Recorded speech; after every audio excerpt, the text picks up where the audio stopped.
Welcome back. This is AM News. Political persecution. That's how the New Patriotic Party describes the conviction of its Ashanti Regional Chairman Wontumi, following his conviction by an Accra High Court yesterday for his involvement in illegal mining activities. The General Secretary for the party, Justin Frimpong Kojo, says there was insufficient evidence to support the conviction. It is our considered view that Chairman Wontumi has been convicted in circumstances where there was no evidence at all to support a conviction in respect of the offense for which he has been convicted. It was never disputed that Chairman Wontumi lawfully acquired his mineral concession.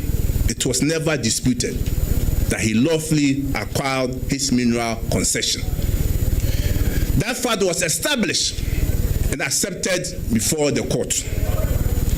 The central question was whether that concession had been assigned or transferred in violation of the law.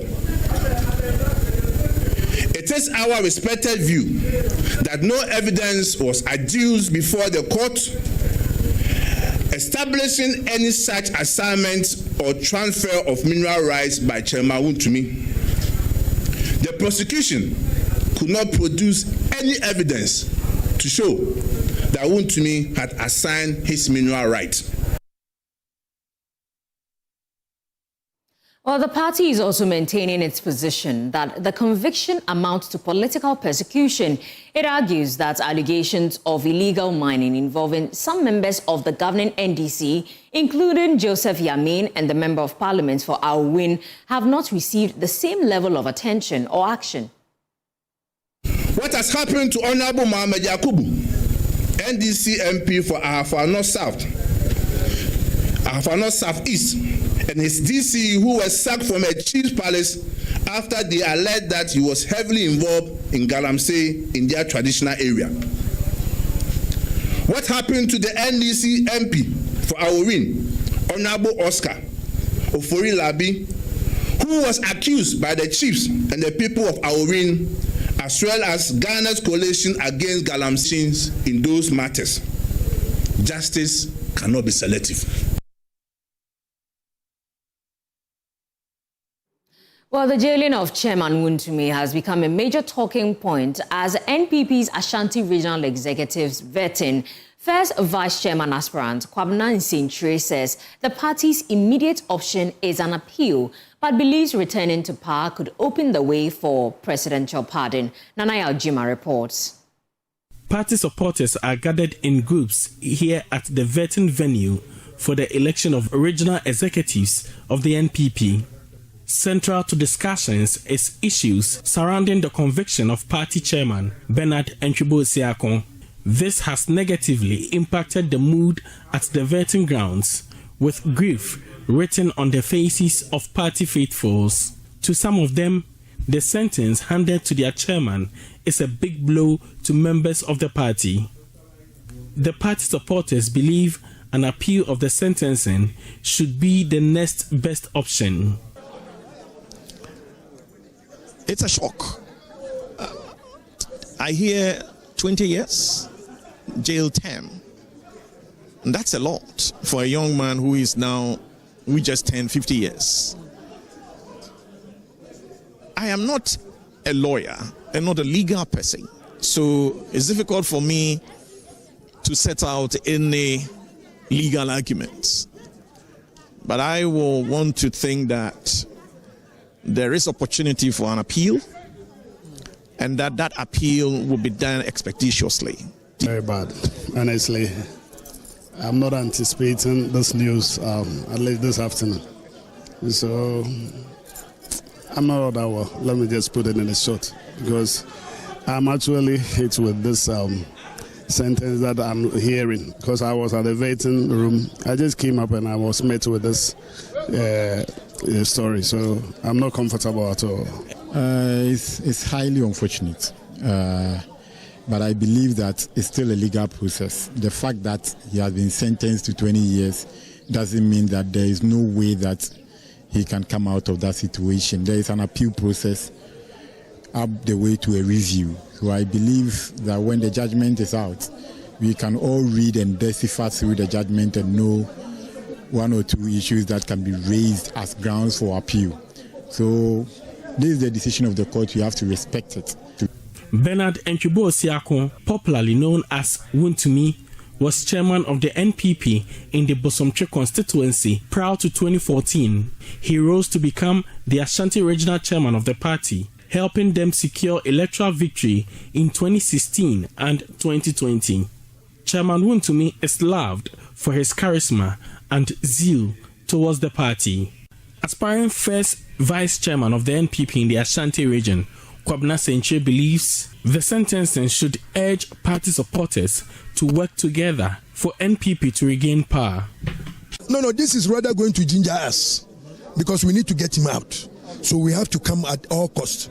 So if the delegate give me the mandate as a regional first vice chairman again, I'm going to make sure I work very tirelessly as I did to Dr. Mahamudu Bawumia, so that when we come to power, we can give him presidential pardon.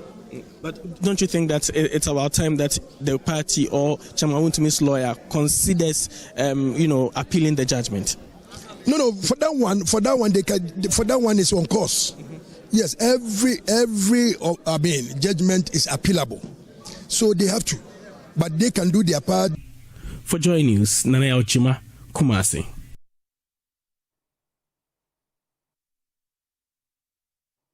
Away from politics, let's do education, because the sector minister, Haruna Idrisu, has disclosed that a revised national curriculum for kindergarten to junior high school will be formally presented to the Education Ministry on Wednesday. Speaking during the Government Accountability Series, he said the revised curriculum will introduce new subjects, including coding, electronics, artificial intelligence, and technical and vocational education training at the basic education level.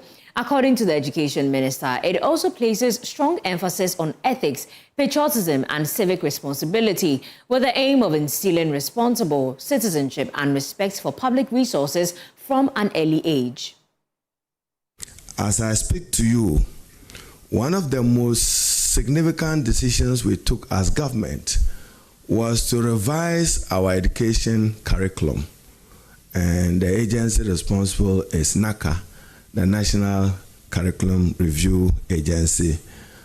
They were asked to revise our education curriculum from kindergarten to junior high school. I'm happy to note that on Wednesday, a revised curriculum for all people from kindergarten to junior high school will be presented formally to the Ministry of Education for onward submission to the President and for the policy to go to Cabinet and Parliament. The revision of our curriculum is to ensure smart start curriculum for greater integration of technology, science, engineering, and mathematics. We have promised to introduce coding, electronics, artificial intelligence, and TVET into the basic education curriculum. And this will be the new addition.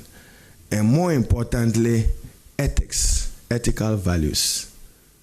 How the child grows up, knowing what is state resources, knowing how to be patriotic and responsible, and knowing how to be civic responsible will be an integral part of our revised curriculum.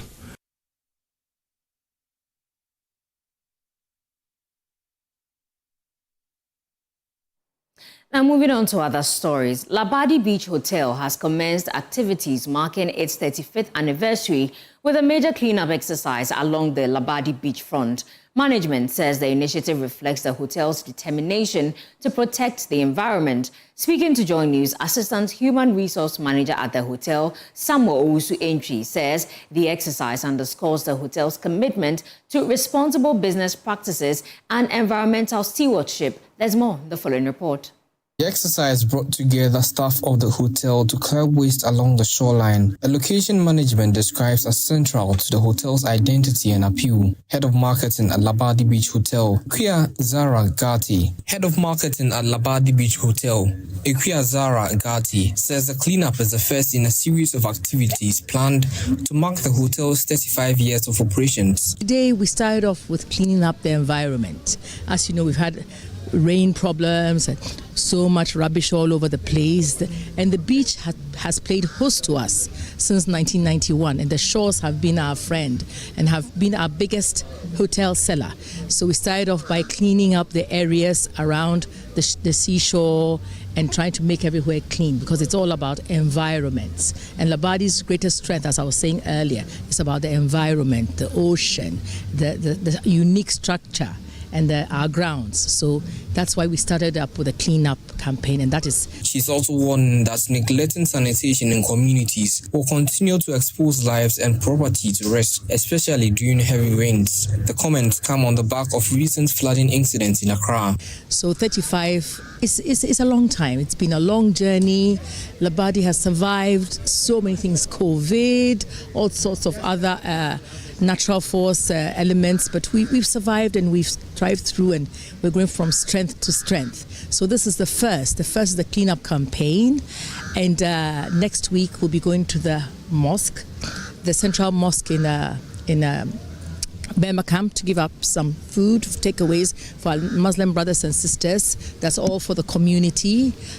Sometime in October, we'll be launching a new canteen in the wireless school.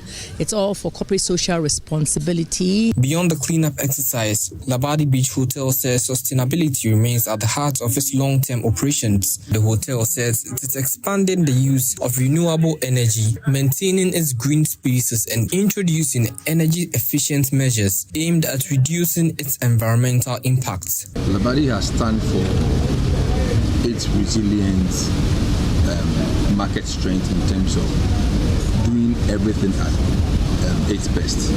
For the past 35 years, we've demonstrated toughness, relentlessness in our business, and today marking 35 years as part of the beginning. What we want to demonstrate to the public is that we care about the environment. We are a sustainable company, and we want to do cleanliness in our environment, from the beaches and all surroundings, to show to people that when we say Labadi Beach Hotel, these are some of the core entities that helps us to be able to stand strong and also to be able to give. The cleanup forms part of what the hotel describes as corporate social responsibility initiatives, with management pledging to continue investing in environmental protection and community development as it celebrates 35 years of establishing the outfit.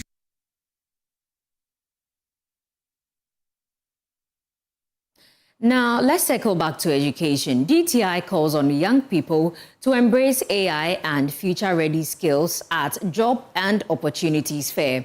The founder and president of the Design and Technology Institute, Constance Swanepoel, has urged people to embrace AI and also strengthen their technical competencies and develop entrepreneurial mindset to remain competitive in the evolving world of work. Speaking at the 2026 DTI Jobs and Opportunities Fair in Accra, Ms. Swanepoel said Africa's greatest challenge is not the rise of automation, but the failure to adequately prepare young people for emerging opportunities in an AI-driven economy. The event, held under the theme Navigating Skills, Careers and the Future of Work, Preparing Young People to Thrive in an AI-Enabled World, brought together academia, industry leaders, employers, entrepreneurs, policymakers, development partners, and hundreds of young people. According to Madam Swanepoel, the fair serves as a platform to connect young people with employment, entrepreneurship, and career opportunities through stronger collaboration between educators, employers, and innovators. The reality is that the labor market is changing so fast. And so the question around lifelong learning, how do you get young people to adapt as the world changes around us? And so in our mandate also as an institution is to ensure that we're also adapting and learning as the world changes around us. And Meanwhile, Chief Executive Officer of the Knowledge Web Center and lead consultant for the AI Africa project, Dr. David Kinboyson, encouraged young people to see artificial intelligence as an enabler rather than a threat. AI is changing the way we do our things, and we shouldn't see it just as a tool. AI goes beyond being a tool. AI can take decisions guided by, human beings. And that since the AI amplifies our knowledge or amplifies our intelligence, we should take advantage of it. The fair also showcased innovation through the Accra Flood Hackathon, which challenged participants to develop AI-enabled solutions to improve flood preparedness and disaster response. 5 finalists received $600 each in seed funding to further develop their project. In addition, 5 businesses emerged winners of the DTI Entrepreneurship Challenge and received $10,000 each in seed funding. With winning this, it has helped us realize the potential that we have, and we are going to purchase equipment that are going to help us scale production. It will help me in terms of expanding my production capacity. Winning this recognition means that I'll be able to fund my project and my idea will come to life. It was just an idea, but with this money, I'll be able to bring the idea to life. Closing the event, DTI project coordinator Mohit Shamat encouraged young people to adopt lifelong learning and adaptability in an increasingly technology-driven economy. Instead of just going through the traditional route of job mapping, employers, exchange and all, we thought that we will use this event to clear a lot of myths, educate young people that not to be scared of AI, because the common notion is that AI is here to take jobs. More than 50 organizations from sectors including manufacturing, banking participated in the fair, offering workshops on the AI prompt engineering, entrepreneurship, and career development. The Ghana AIDS Commission says low condom use, blood transfusion, and high stigma are the reasons accounting for new infections in the country. Fresh details from the Commission show that 13,951 people were newly infected with HIV in 2025, bringing the total number of people living with the virus to 337,435. The data also shows that Greater Accra has the highest number of people living with HIV at 77,512. We can now hear the breakdown of the annual infections for 2025. Dr. Kamasel Prosper Akobong is Director General of the Ghana AIDS Commission. The general people living with HIV/AIDS, that population is contributed by new infections and how long those who have new infections are living long. If you reduce the number of people who are dying from HIV/AIDS, then that domain is going to increase. And if we don't drop your new infections that significantly, that domain would also increase. What we are doing is that people are living longer with the disease now, so that is creating the 334,750 you are seeing. And the new infections are gradually coming down. From the previous new infections of 15,290, we have 13,951. More importantly is how the disaggregated district data is going. We are seeing that higher concentration areas, we are making significant gains in those places. What is more important is how we sustain the gains we've started making, and even to accelerate those gains so that we can bring the curves further down.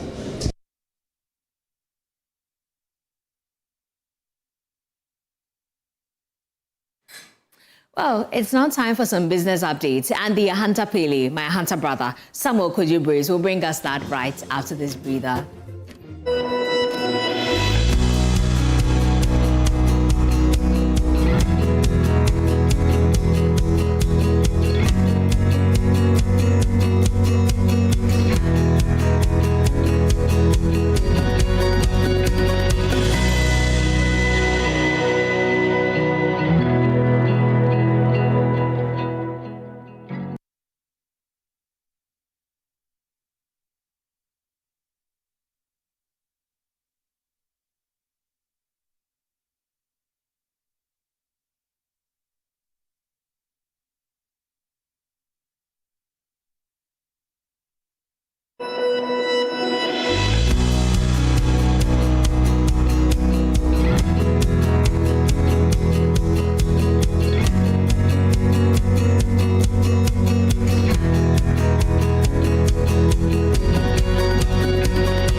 Well, let's do some business now. And economist Professor Patrick Isuming has predicted that the Monetary Policy Committee of the Bank of Ghana will keep the policy rate unchanged at its upcoming meeting, citing escalating tensions in the Middle East as a key factor in the decision. The MPC is currently meeting to assess the health of the economy with a focus on whether Ghana's recent rise in inflation marks a temporary bump or a more persistent shift. Speaking ahead of the MPC's announcement, Professor Isuming said external risks will weigh more heavily on the committee's thinking. Well, based on the information we have on the economy as it is, keeping the rate unchanged seems like the most likely outcome. Because of the uncertainty, I don't think they should resume the easing. I think they should keep it on hold. But at the same time, I think it's too early to start raising the rates, given that even though there's an expectation that the inflation will continue, we are still way below the target. So as the governor said, so far both the GDP number as well as the last higher frequency data that they've show that the economy is still relatively strong. So while from businesses they might think that they need a further boost, but I think given where we are and the fact that there are no obvious substantial weaknesses from the real sector, perhaps it's a good time to keep the rates unchanged. Well, Standard Chartered Bank offered the lowest interest of 11.03% on loans granted by commercial banks to small businesses in May this year. This was captured in the latest annualized percentage rate released by the Bank of Ghana. We have more in the following Business Desk reports. Among the 23 banks that were assessed in May this year, based on data supplied by all the commercial banks, Standard Chartered Bank offered the lowest rate of 11.03% when it comes to interest paid on loans spread over a year. For loans that will be fully paid back in 3 years, Stanbic Bank emerged as the best place as the bank asked SMEs to pay an interest of 13.34%. EcoBank offered the lowest on loans spread over 5 years with a rate of 13.97%. However, in the same category, there were commercial banks that were offering interest on loans by as much as 33%. According to the Bank of Ghana, the annualized percentage rates, APR, reflect the true costs of a loan that economic agents are confronted with anytime they go through the process to secure a loan facility. This comprises of the Ghana reference rate, the bank-specific rate, as well as the risk premium and other bank charges.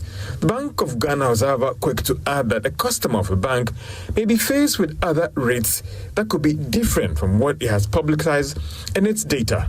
The Central Bank in the past had argued that the regular publication of these rates could go a long way to help reduce lending rates in the country. Well, let's wrap it up with a look at the commodities market.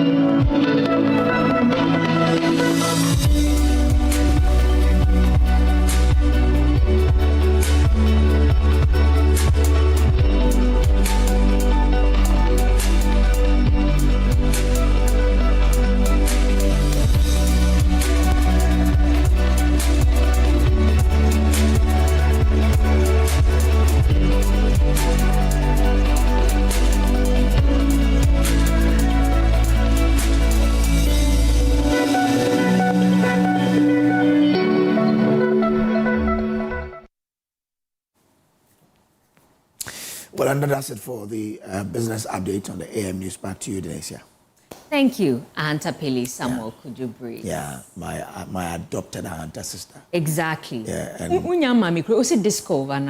yeah, okay. So Mimi fi Buzia. Okay. Because unza kind for your DNA for there. Yeah. So I'm from Buzia, and then paternally from Discov.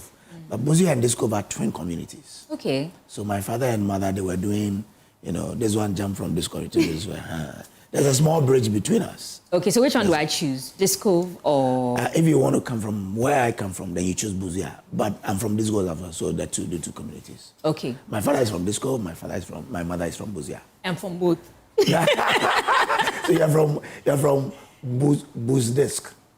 Yeah. Buzia Disco. Yeah, I like Buzia that. Thank you, Vince, for bringing us business. Well, the AM News is sponsored by Palladium Residences.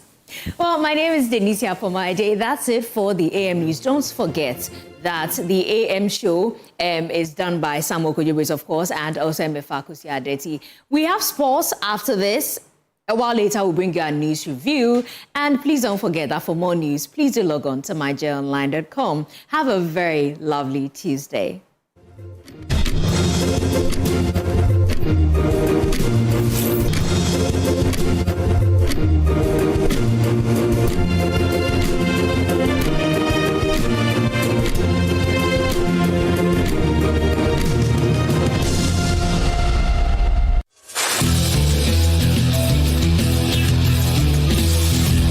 From region to region, from citizen to citizen, one conversation, one purpose, protecting Ghana's democracy. The conversation continues from the northern region, where citizens and leaders came together to confront the growing influence of money in politics. The train now makes its next stop at the Volta regional capital of Ho, because protecting our democracy is a shared responsibility. Join the Joy News Impact Makers Foundation for another exciting edition of Democracy is Not for Sale, a regional citizen politician dialogue bringing together citizens, political leaders, governance think tanks, civil society, and the media to examine the impact of illicit political financing and explore reforms that will strengthen Ghana's democracy. Expect our team of researchers between the 27th and the 30th of July in Ho as they solicit your views for a survey ahead of the forum. The forum is on Friday, the 31st of July at the Freedom Hotel at Ho at 4 p.m. It will be live on Joy News, Joy 99.7 FM, myjoyonline.com, and all Joy News social media platforms. Democracy is not for sale. Your vote is your voice.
On the AM show, my name is Haruna Mubarak. To our first story, the Black Queens continued their preparations for the 2026 Women's Africa Cup of Nations with a goalless draw against Tanzania in an international friendly in Casablanca on Monday. Ghana dominated possession and created several chances but failed to find a breakthrough. Speaking after the match, head coach Kim Las Bjorkegren, he called for an improved performance ahead of the tournament, which kicks off in 5 days. I think it's a decent first half. Good defense. I wish we created a little bit more chances. I think in the second half we start much better. We found the zone 2 more often. And I think in the end of the game we also had a good, strong final push, but not good enough to win today. A couple of situations when we had opportunity to score, we were lacking a little bit of quality. But it was a good game for us. We had the opportunity today to rotate the squad a lot as well. So I think we played with 18 or 19 players. So that was a good thing for us. Yeah. No, it's going to be an important game for us in the preparation for the tournament. Of course, to look at details to be better. We know that we have many players that have been off season for a little bit. So it's I said after the game that every passing exercise, every possession matters for us because we need more touches on the ball because they have been away from the football for a while. But the good thing is that we will have some time now. We will have the Malawi game. We will have another week of training. So I think that we will be ready for the WAFCON. Now, the Black Queens technical team has also been strengthened with the appointment of assistant coach Pierre Persson. The Swedish coach, who is currently with Alan United in Finland, brings more than a decade of experience in women's football, having held several leadership roles since 2010. Persson has been tasked with improving the team's possession play and tactical execution. Really looking forward to be joining the staff for the WAFCON. It seems like a really good team with a lot of potential. So it's really excited to be here. Of course, I was really glad when Kim called me at the first time, and to be part of the WAFCON and the Ghana national team is a huge pleasure for me. And I think it will be really nice to be here. Yeah, I will work as an assistant coach and have a lot of responsibility about passing drills and the possession, and work close with our other assistant coach, Anita. So I think I have some good experience in that, and I think that could be a good complement to the head coach. I think high demand and also working really good with the passing combinations, and also develop the possession in the training, and also the tactics. I have a lot of experience about that also, so I could be. First is a lot of good players, of course.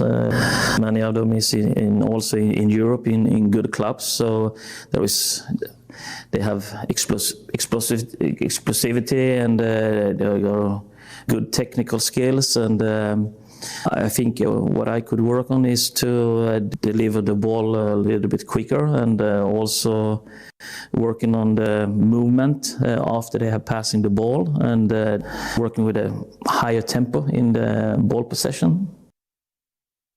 More football later, but let's do tennis now, because the future of African table tennis was on show at the University of Ghana, where young players from across the continent took part in the 2026 ITTF Africa Hopes Week Challenge. The week-long program helped players from under the age of 12 improve their skills before ending with an award, of course. Jasmine Levy has more in this report. We're here at the 2026 ITTF Africa Hopes Week Challenge, where kids under 12 years old have come from 12 different countries to help focus on developing their table tennis skills. The week-long event ends with a medal ceremony designed to celebrate the players that have had the most growth during the program. The African Hopes is a competition organized by the International Table Tennis Federation and the African Table Tennis Federation, and Ghana is privileged to host this year's edition.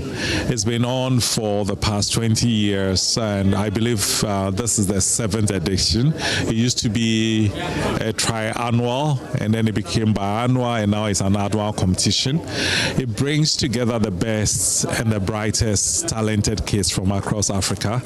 In the hall today, we have kids from 12 African countries, and they go through a week of intensive training. At the end of the week, there is a bit of a challenge. So what we're seeing here today is a challenge phase of 1 week of activities for the most exciting next generation table tennis talents from across Africa.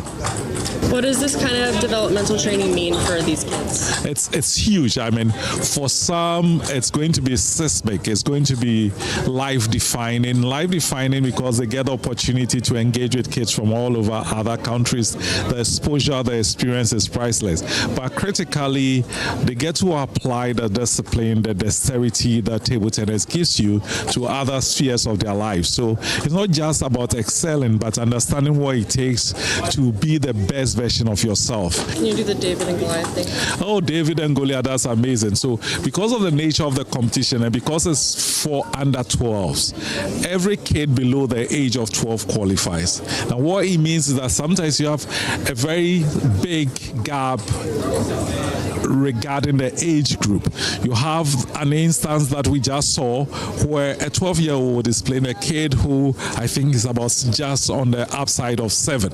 I mean, in terms of physique, in terms of ability, in terms of age, there is a big disparity. But there can be only one winner from that competition, and it's a little boy, because the exposure he gets, the confidence he gains, the ability to play with the best on the continent will put him in a space that will serve him so well going forward. What's the most valuable thing you learned during here when they helped you develop your training? I learned my forehand was too bad. Now it has become better. My backhand, the same thing. And I thank Coach Eva for a great job she has done for us. May God protect her. What do you hope to do in the future with table tennis? To be the first in the world and Africa, and to win hopes. The next part of the challenge will be the U15 Africa Championship, hosted at the Bourdamont Sports Complex on July 20th. Reporting from University of Ghana, Jasmine Levy, Joy Sports. Now, away from Ghana, U.S. President Donald Trump has described the 2026 FIFA World Cup as the greatest in history, despite his role in FIFA's disciplinary process, sparking the tournament's biggest controversy. The tournament ended on Sunday with Spain beating Argentina 1-0 to win their second World Cup title. High tickets prices, it also drew criticism, with resale platforms describing the final as the most expensive ever. There's never been anything like it, probably in terms of an event, let alone soccer or football, whatever you want to call it, but I thought it was incredible. It was 4 times greater than any FIFA ever held, and it's probably about 5 times, actually, they're telling me today. So we're very proud of our country. We're very proud of the job that was done by everybody. We congratulate Johnny Infantino and all of his staff and the incredible job they did, but this was one of the greatest events of any kind ever held. So we're really happy that it did so well. And all over the world, people have come and they've loved our country. You know, shown off our country in a different light. And it was a great thing. It was a great event, and I'm glad you all enjoyed it. Sad Argentina lost. Say it? Were you sad Argentina lost? No, I wasn't sad. I think they both played well. I would say Spain played better, really. But they both played well. I mean, they got to the finals, and it was very exciting, actually. It looked like Spain dominated, but it was a very close match. So it was great. It was a great event, yeah. The Italian Football Federation has met with Pep Guardiola to convince him to take over as national team head coach. Paolo Maldini, who is the FA's new technical director, and Leonardo, his advisor, they traveled to Barcelona to speak with the former Man City boss. It remains to be seen if Guardiola wants the job, but Italy are making concrete attempts to bring him as the head coach of their national team. Spanish football expert Semra Hunter has been speaking with Sky Sports. I think we all kind of expected Pep Guardiola to take a little bit downtime. He said he was mentally fatigued. He was looking forward to a bit of rest. But we all know that he's a football obsessive and perhaps he can't stay away from football or coaching all that long. So maybe international football is the right thing for him at this time. Obviously, it's still early doors. We don't really know yet the extent of this particular conversation that he's having with the Italian Federation. But if he were to take over, maybe he actually is the right person, at least for the senior team, in terms of getting them competitive again, getting the most out of the current crop that's available. That being said, I mean, and I say this because, of course, he did play in Italy in the later stages of his career. He understands the football culture there. He can speak, I think, fluent Italian, if I'm not mistaken, or at least at a very high level. And culturally, Spain and Italy, they're kind of like Mediterranean cousins. So it's a very familiar understanding in terms of what life is like over there. So we are talking about one of the best coaches in the world. Why wouldn't Italy want him? But it is a systemic problem over there. It is a wider issue, and it's going to take more than one man to really fix Italian football, starting from the grassroots level all the way up. They do need significant investment to help football kind of get ticking along in Italy. Problem that I think Guardiola alone can actually fix, but nonetheless, maybe he is the first step in the right direction of getting Italian football back on track again. Back on track. There could be some headlines around it. And Sky in Italy suggesting that it was a 3-day meeting, and that just gives you a hint, doesn't it, that maybe Pep is entertaining this. He might be. I mean, it potentially could be a very interesting opportunity for him. I do think at some point we will see him taking on a national team. I'm not so sure I ever thought it would be Italy necessarily, but you never know. And like I say, maybe in the end, the timing is actually right for him. But as I say, I think if they do decide to go ahead with Guardiola and he accepts the job, then they need to give him the time and the allowance to actually really help the situation along. Because part of the issue for Italy has been that they've been constantly changing managers, changing systems, changing identity. They've really sort of lost a sense of who they are and what they're all about. And so if they allow him to take on the reins and take up the opportunity to really kind of rediscover Italian football again, that potentially maybe he is the right man for the job. So I don't know, it'll be interesting to see what comes of this. If it has lasted for 3 days, then I would suggest that he certainly does seem to be taking it relatively seriously. So yeah, let's find out. And that's how we wrap up this sports segment on the AM show. My name is Haruna Mubarak, and the newspaper review segment continues right after this. Please stay.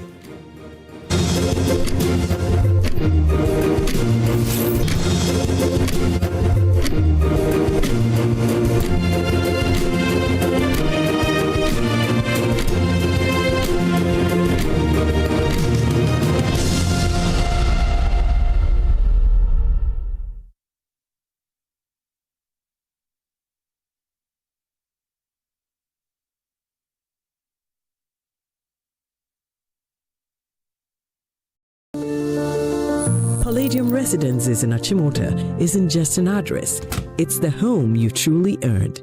Secure your place with just a 10% deposit and choose from beautifully designed modern apartments or spacious townhouses built for everyday comfort. This is more than a building. It's a vibrant, curated community with a clubhouse, state-of-the-art gym, and an on-site hotel, all at ABC Junction, minutes from Achimota Mall. Enjoy city energy while retreating to your private sanctuary. Call now to reserve your unit and benefit from limited launch incentives, including priority unit selection, executive pricing, and flexible payment options available. Don't miss the chance to pick the best homes. Book your private site visit today. Call 050-9823-424. Palladium Residences. Live smart, invest better. Welcome to Sulas Enterprise, the shop that deals in industrial machinery such as generators, rice millers, water pumps, compressors, and mowers. From the smallest to the largest capacity, at Sulas Enterprise, we give you nothing but the best from the best brands such as Honda and Perkins. When it comes to our generators, we also sell mowers coming from brands like Honda, Briggs and Straton, and Oleuma. And when it comes to our water pumps, we offer you brands like Lily, Prudin, and Pedrolo water pumps. We also sell rice millers for all capacities. We are located at Spintex, Kakalika Plaza. Also, find our various locations as displayed on screen, or call us on the following numbers: 0243-839-463 or 0554-154-416 or 0240-541-493. Sulas Enterprise, where quality meets affordability. Hi, now let me share my wildlife experience with you at Safari Valley Eco Park. Welcome to Safari Valley Eco Park. Our electric shuttle pulled up, and in no time our tour began. We were surrounded by wildlife from the moment we entered the Eco Park. We were greeted by experienced tour guides who took us through orientation and how to better enjoy the experience. Watch these animals roam freely in their natural habitat undisturbed by our presence. We saw zebras, sable antelope, brown crane, mara, silky chicken, nyalas, Shetland ponies, and so many animals I just couldn't keep up. Our tour guides taught us so much about the wildlife, their behavior, and how how to interact with them. I even fed them. We also went fishing on a man-made canal. Then we took a break to have lunch in this serene environment. All this amazing experience for this price for adults? This price for teenagers. This for kids. It's a bargain. As the sun began to set, it was time to go back home, but not before dinner by the campfire. It has been a thrill of a lifetime, and I can't wait till my next visit. Safari Valley Eco Park, bringing you closer to nature.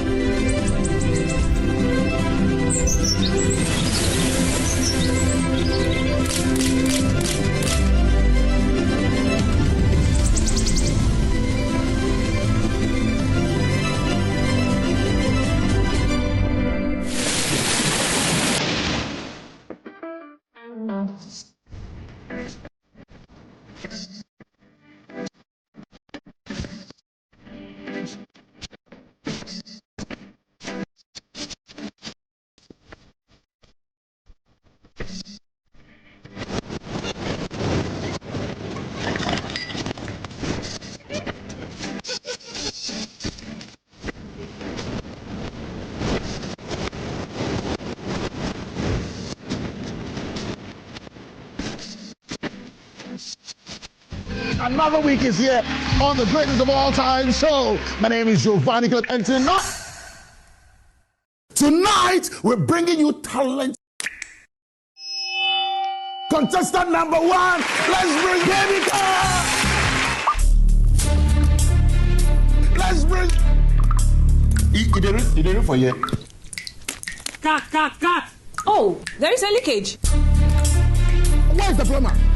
For quality and durability, insist on Syntex pipes. If you want quality, this be where you belong. Strong, tough, and reliable. Your perfect match to your trusted Syntex pipe. Syntex pipe, it dey carry water, no wahala. Syntex pipe, it dey make water dey flow. Syntex, and you're strong, and you're tough.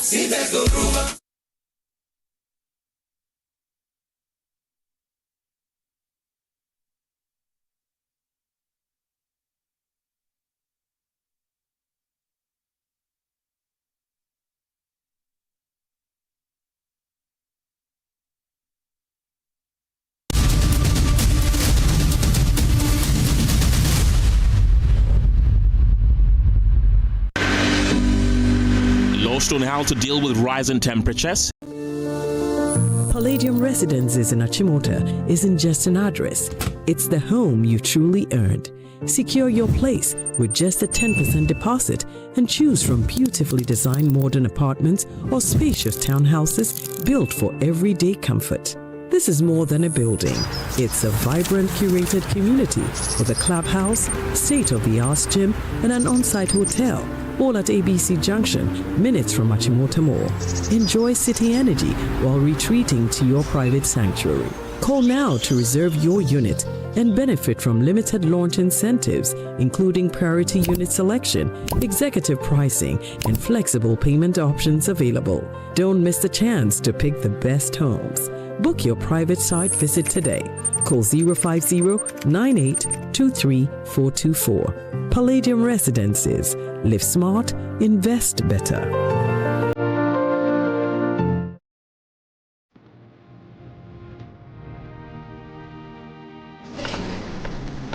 Through every stage of life, Let's go.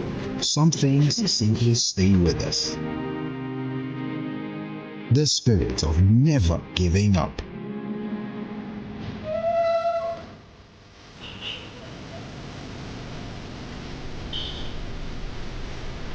A throwback to a bygone era. Love was service. The silent statement of love.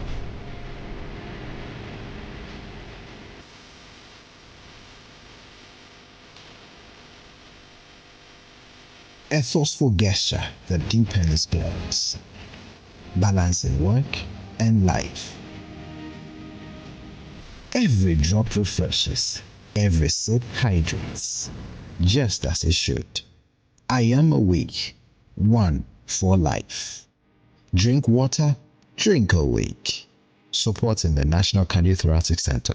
This advert is it. Now let me share my wildlife experience with you at Safari Valley Eco Park. Welcome to Safari Valley Eco Park. Our electric shuttle pulled up, and in no time, our tour began. We were surrounded by wildlife from the moment we entered the eco park. We were greeted by experienced tour guides who took us through orientation and how to better enjoy the experience. Watch these animals roam freely in their natural habitat, undisturbed by our presence. We saw zebras, sable antelope, brown crane, mara, silky chicken, nyalas, Shetland ponies, and so many animals I just couldn't keep up. Our tour guides taught us so much about the wildlife, their behavior, and how to interact with them. I even fed them. We also went fishing on a man-made canal. Then we took a break to have lunch in this serene environment. All this amazing experience for this price for adults? This price for teenagers. It's a bargain. As the sun began to set, it was time to go back home, but not before dinner by the campfire. It has been a thrill of a lifetime, and I can't wait till my next visit. Safari Valley Eco Park, bringing you closer to nature. So, this strategy will lead. Oh no, not again. Say, relax. The generator will come on now. The generator is not working. Why stress yourself when the experts are just one tap away? Introducing Left Power, the smart emergency support app from Left Signature Limited. With Left Power, certified engineers respond fast, anytime, anywhere. No delays, no stories. Hello, sir. This is Left Signature Limited. The request has been received and our engineers are already on their way. Please relax. We've got you covered. This is professional. Every Left expert is certified, verified, and can be tracked in real time. Oh, you'll know they're coming before they even arrive. From electrical engineering and solar power systems to data center management, cloud services, smart automation, and software development, Left Signature delivers excellence, fast, reliable, and professional. Left Power. Your solution is just one tap away. Available on Play Store and App Store. Upgrade your print game with Konica Minolta, proudly powered by SkySat Technologies. From all-in-one machines that print, scan, and copy to professional systems and heavy-duty production machines, we deliver unmatched performance. Right now, SkySat has an unbeatable offer. 1 entire year of free servicing on all Konica Minolta machines. That's 12 months of expert maintenance for new and existing customers. Visit our new VIP print center at Pegasus Place, Airport Residential Area for a live demonstration. Call us on 050-164-5180 or 0302-798-829. Again, it's 050-164-5180 or 0302-798-829. SkySat Technologies. Performance that delivers every time.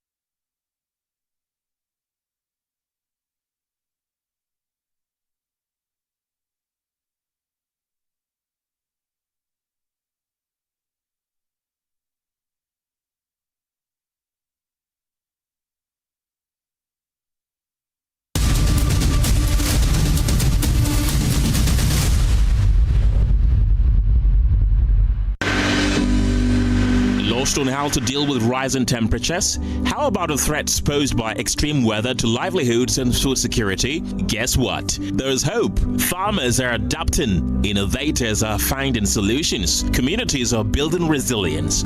Organizations are leading change. Catch the all-new season of Climate Focus on Joy News, a weekly series that walks you through the interventions and practical solutions helping people confront climate change and build a more sustainable future. Climate Focus, every Thursday in all Joy News bulletins, radio, TV, online, and digital media. Climate Focus is brought to you by Joy News in partnership with CDK and Ghana, Beyond the Science and the Ministry of Foreign Affairs of the Netherlands and the International Development Research Center, IDRC, Canada.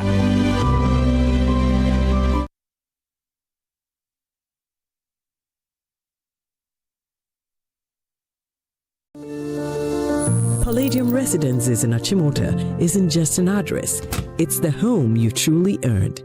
Secure your place with just a 10% deposit and choose from beautifully designed modern apartments or spacious townhouses built for everyday comfort. This is more than a building. It's a vibrant, curated community with a clubhouse, state-of-the-art gym, and an on-site hotel, all at ABC Junction, minutes from Achimota Mall. Enjoy city energy while retreating to your private sanctuary. Call now to reserve your unit and benefit from limited launch incentives, including priority unit selection, executive pricing, and flexible payment options available. Don't miss the chance to pick the best homes. Book your private site visit today. Call 050-9823-424. Palladium Residences. Live smart, invest better. Cadbury Hot Chocolate. Crafted from cocoa, milk, and sugar. Creamy, chocolatey, frothy goodness, rich taste, so satisfying. Cadbury goodness, the treats you deserve every day. I didn't think it would happen to me, but it happened to me. Ghana's digital economy is booming. Millions of transactions, billions of cities, a future powered by technology. But beneath the convenience lies a growing threat. Now it's becoming more towards digital fraud. If we place convenience excessively over security, we run the risk of breaking down the number one currency that we have in that ecosystem, and that is trust. The Digital Economy Forum is a thought leadership series examining the opportunities, risks, and choices shaping Ghana's economic future. In our maiden edition, we tackle a critical issue, the trust crisis, why fraud is holding back Ghana's digital economy. We need to have a 360-degree solution. Join Head of FinTech and Innovation at the Bank of Ghana, El Hanano Rekuasare, Economics Professor Godfred Bokpin, CEO of Ghana Association of Banks, John Ewua, Executive Chairman of E-Crime Bureau, Dr. Albert Enchibuesiako, Chief Risk and Compliance Officer at Mobile Money FinTech Limited, Godwin Tamaklo, Deputy Director General in charge of Technical Operations at the Cybersecurity Authority, Stephen Kojo Seshi, and Head of Internal Affairs at Haptel, Ebenezer Bofo. The Digital Economy Forum, the trust crisis, why fraud is holding back Ghana's digital economy. Brought to you in partnership with Haptel. It's happening on Wednesday, July 22nd at 8 p.m. live on Joy News, Joy FM, and across our social media platform. Hey, Abna, you are going to leave again? Yep, very much needed one so I could get to relax. Wow, every time you go on leave, you go on vacation. Yeah. Last 2 years it was Dubai. Even last month you went to Mexico. This time, where are you going to? Tell me. This time I'm going to Guangzhou, China. I see.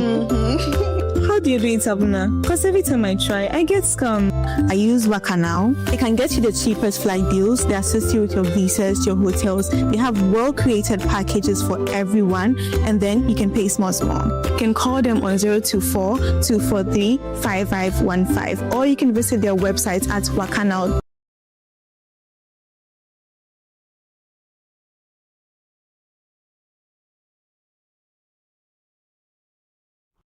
Match passes, bad referee decisions.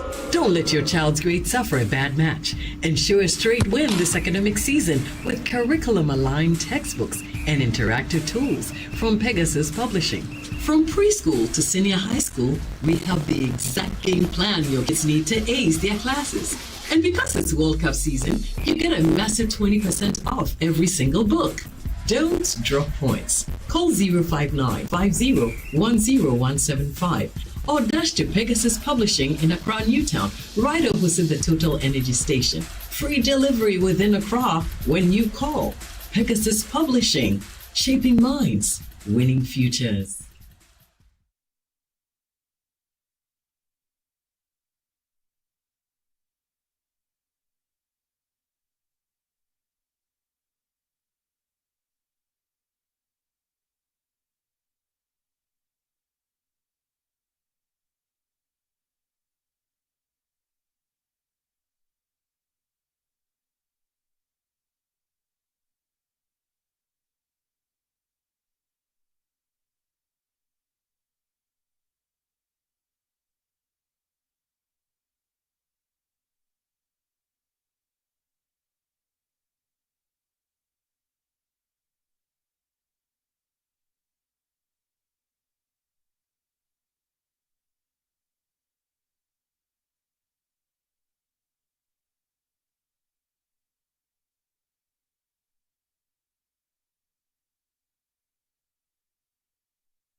barely 1 year since our last visit to Sabonjida DA Basic School, the PTA chairman's embrace tells the story better than words ever could. Good to see you. Good to see you. People, we thank you very much. We thank you. We very appreciate your words. A year ago, the people of Sabonjida were pleading for help. Their children squeezed into overcrowded classrooms. Kindergarten people learned in exposed spaces. Teachers struggled to stay. Parents worried that the future of their children were being built on neglect. This is my head. This is my mouth. Today, the community is finally beginning to see results. Yeah, we like the progress that has happened. We like you because of you that we are seeing this thing. We are very, very very happy about your coming to this, our Sabonjida community. Since some people came here and it wasn't like you came. You did a lot. You deliver our problem to the government and we have seen some progress going on. Behind him stands the most visible sign of that progress.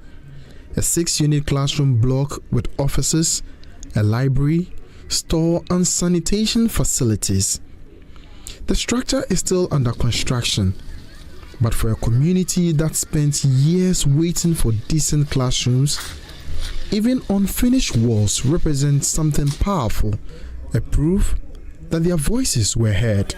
The school is going on. They have come here and access, and they have continued our 6-unit classroom. We are very, very happy. Our community is saying that you get our problem and you didn't sit on it. You send it up, and now it is working on your behalf. 250. That's good. Clavers for him. The intervention followed years of difficult learning conditions. 2 classes have to share a single classroom. One teacher often had to split attention between 2 different syllabi at the same time. For learners and teachers alike, concentration was always a challenge. Looking at the number of learners and how we combine them is not helping teaching and learning. P3 and P4 are boxed together, which they are supposed to be separated.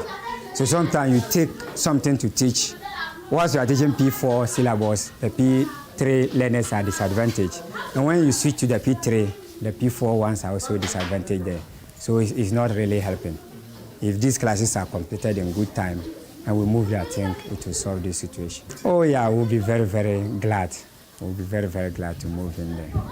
Is she correct? Yes! Give it to her. Yeah. The impact of the changes is already becoming visible. School authorities say enrollment has risen sharply from about 125 pupils recorded in November 2024. The school now has more than 250 children enrolled. Many of the new admissions are in the lower primary classes. When the school ran out of space for its youngest learners, the Jesus is the Door Church opened its auditorium for classes during weekdays. The arrangement shields the children from the scorching sun and also keeps lessons going whenever it rains.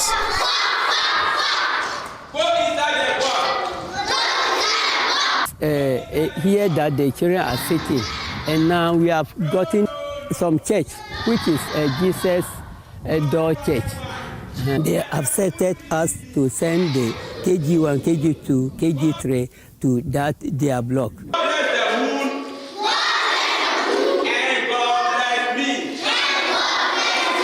But the most remarkable response came from the community itself.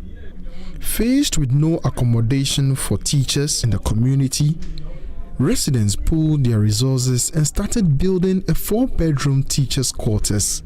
For a community struggling,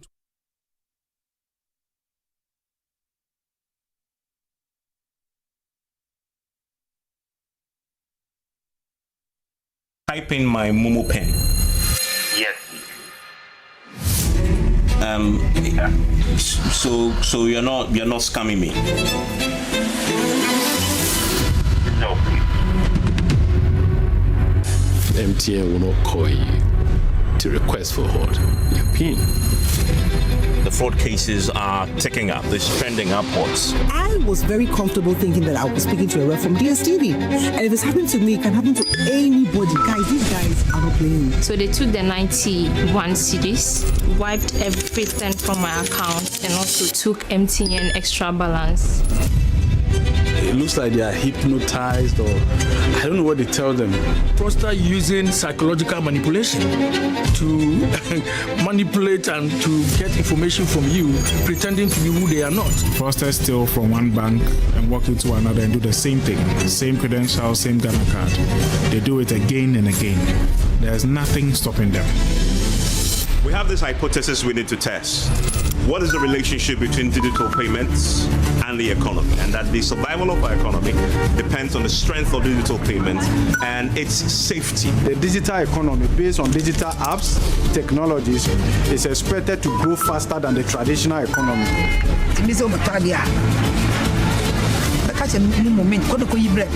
Trust is a currency. The moment we lose that trust, the trajectory that we are on towards a cashless economy is at risk. Digital Economy Forum, the trust crisis, why fraud is holding back Ghana's digital economy. Brought to you in partnership with Haptel. It's happening on Wednesday, July 22nd at 8 p.m. live on Joy News, Joy FM, and across our social media platforms.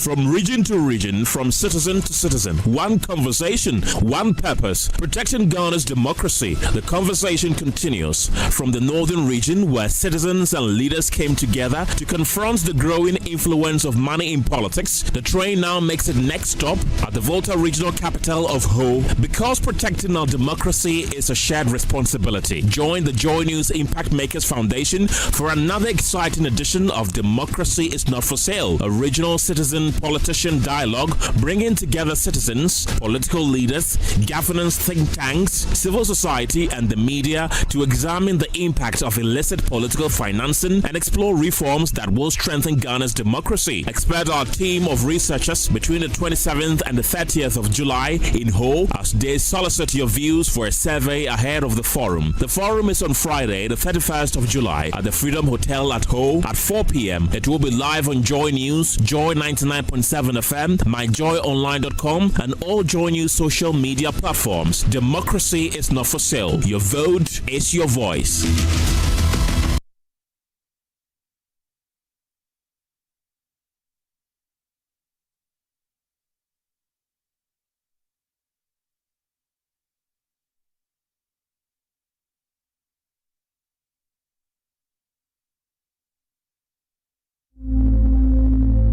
Imagine a family without a home. Imagine a song without a voice. Imagine a church without prayers. Imagine a government without citizens. Imagine democracy without journalists. Imagine a world without the media. Life is full of issues and stories about people, communities, and governments. Stories that have to be told by well-trained journalists. That's why you can't imagine news without Joy News.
Yes.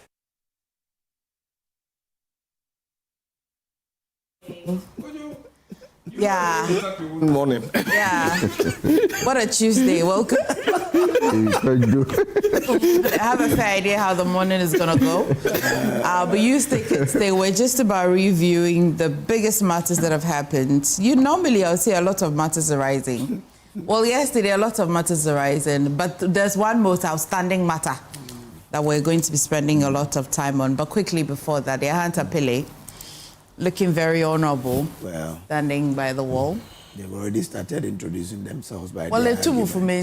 Aha. Do you offer to carry your own cross? Hey, squad, you are better Thursday squad. Yeah. Hey. I'll listen to you next time. Next time, don't make an offer. Just take it. Now, let's go. What's the all right, now, the biggest story on the front page of the Daily Graphic is Galamsey, Wontumi jailed 20 years and conviction victory for environmental advocacy, according to a group. Now, I'm sure yesterday you followed it. We have it on our table. Chairman Wontumi, who is the MPP's Ashanti Regional Chairman and is the owner of Akunta Mining, has been sentenced to 20 years in prison for what happened in Samraboy. Details of it will be on the table, but you remember that he was accused of assigning illegally his rights in a concession in Samraboy to some people to engage in illegal mining.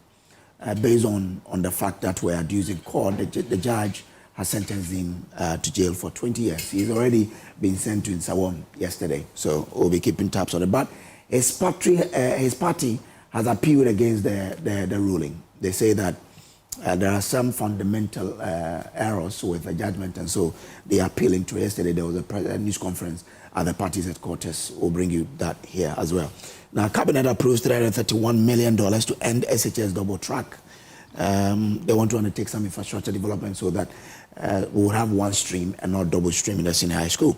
MEF post 1.1 billion cedis profit in 2025, and President tasks ECOWAS to implement protocols on xenophobic attacks. He says what is happening where Nigerians and Ghanaians have been killed cannot no longer be tolerated. So that story is on page 13 there. Well, okay, my guys will get it for me at the back end there. Let's do other papers. Let's see. Okay, now Prince will be magnanimous enough to control it for me from the back end. Let's do the Daily Guide newspaper. Emefa, look, get to the Daily Guide and let's do the review on here. I've got the Daily Guide, of course, the biggest one. Now, Wontumi, 20 years. Okay, fined 300,000 for illegal mining, but the amount isn't. I check it. I thought it was 100. Because I know it was 100 per every charge that was put on him. If according to the judgment. To the mass, We'll look at it. Now, Supreme Court affirms High Court's ruling against APSL. APSL is in with regards to the Buankra project. You remember that APSL filed a case against Just Small Construction, seeking to retrieve some $33 million that were paid to him. Now, the High Court ruled against APSL that it didn't have the ground to do that particular, or file against Just Small. The matter was taken to the Supreme Court. The Supreme Court has affirmed the High Court's ruling that, look, APSL didn't have the grounding to file that case against Just Small. So Just Small has won, and therefore he's not going to pay any $33 million to APSL. Now, MPP vows to appeal Wontumi's conviction. That is something that I mentioned earlier.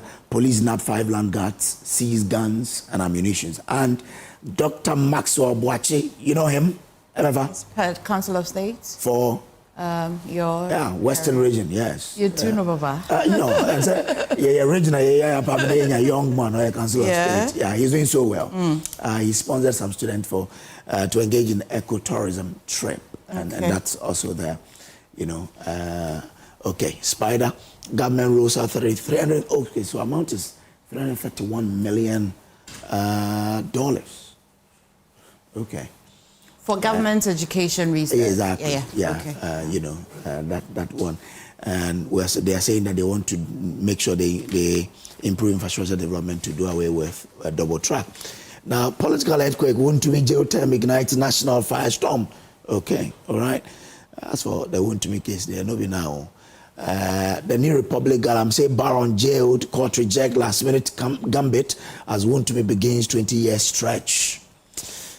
These matters are on your table this morning, so okay. Investor News Guide, it says expose millions spent at Hague while state mining assets are secretly sold off. Who is the watchman for government assets? This is these assets are, I think, in Upper Dentra, and they say that they've secretly been sold to some people, and so some guys, I think 2 people have sent a petition to ask the minister details of who purchased those particular assets. All right, let's do my job online there so we can move on. Wontumi was a kingpin, not the underling. Martin Pebu says MPP government had already disowned Wontumi over alleged illegality before power changed. Dafia Makbo says that's still on the Do you believe this? Because I recall when he was visiting Yoko and all of that, there was massive support for him. Usually going to court every now and then becomes quite mundane. You hardly have people follow him. And again, but again, even on the judgment day, he had some MPP people with him. So Paul Gadanka was constantly, okay. So really, this is politics for you.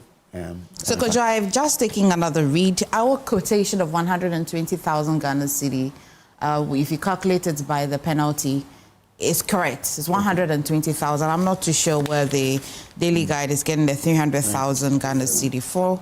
But in the details of the story, it costs 120 per charge. Yeah. Okay. So that is what is there. But this is the biggest story. The party says that they will appeal against the decision. So we await that particular appeal. They believe in the appellate process, that the appellate process can get them. You found it? The 120,000 is on each count. Yes, each count. How many counts are there? Well, since he's been charged on all six. Yeah. 6 counts. Yeah, so 6 but counts. if you do the math, be a lot more. Anyway. Okay. That's the story. The Martin Pebu again says cock and bull story.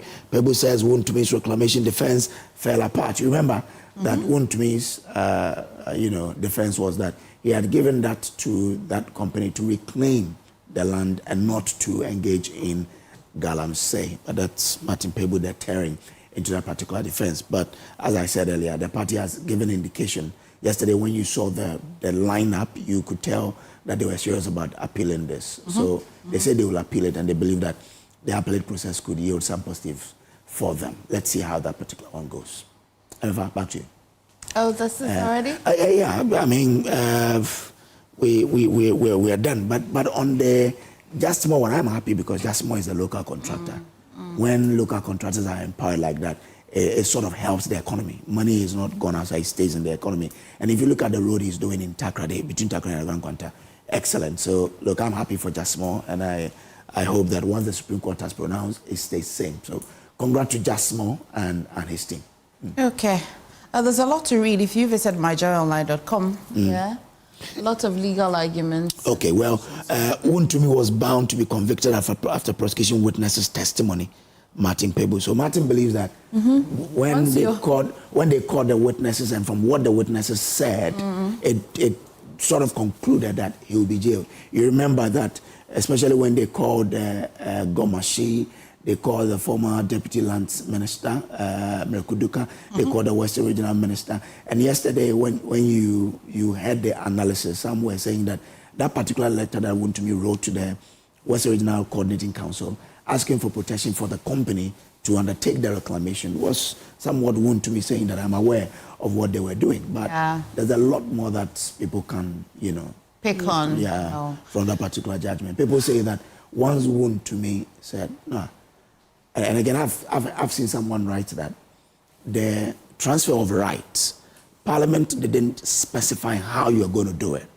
So if the Parliament didn't say oral, and Wontumi said there's no document to show that I transferred my right to a company to do illegal mining. So they're asking, if they didn't, and Parliament didn't specify, how did the judge also rely on, they call it circumstantial evidence to then give judgment like that? But the legal brains will keep on. I totally agree. Yeah? Kojo, well, thank you so much. Welcome, Emefa. Stay behind.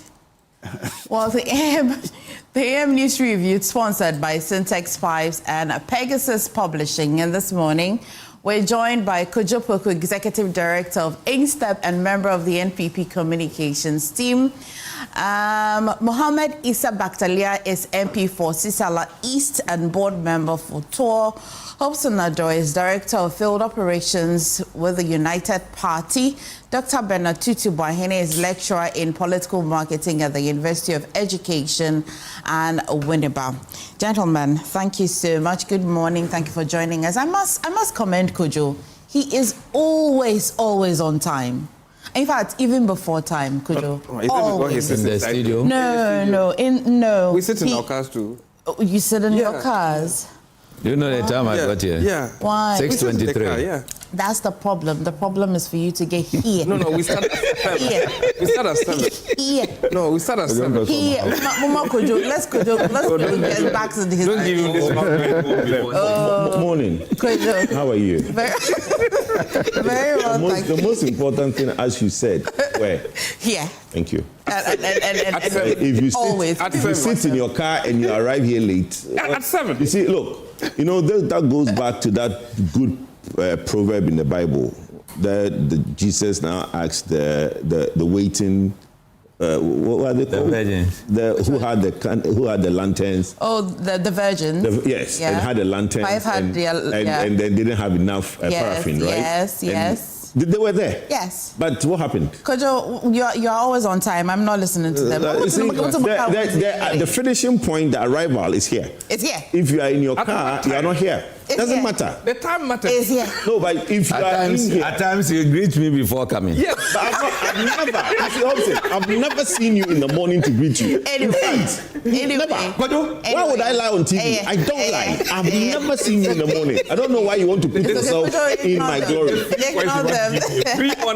Ignore them. But anyway, Director, I'm sticking to my promise. Last week I said I was going to start with you because your time was very limited. You were the last person to submit on your point. Oh, no problem. You can start with anybody at all. I don't have any I like to just stick to my promise. But I want to actually hear from you. It's the morning after the MPP's Ashanti Regional Chairman spent a night, I like to think, at Insawam. It's the morning after that.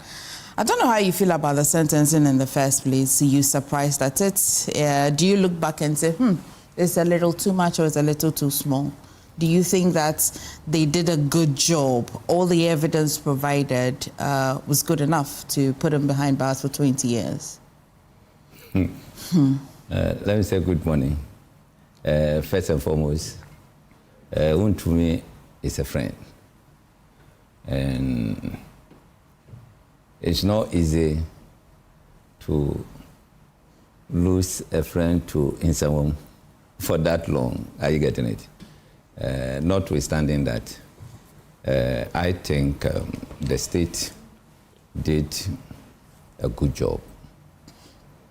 The prosecution took about 9 months, and they were able to establish all the facts concerning the allegations that they put before the court.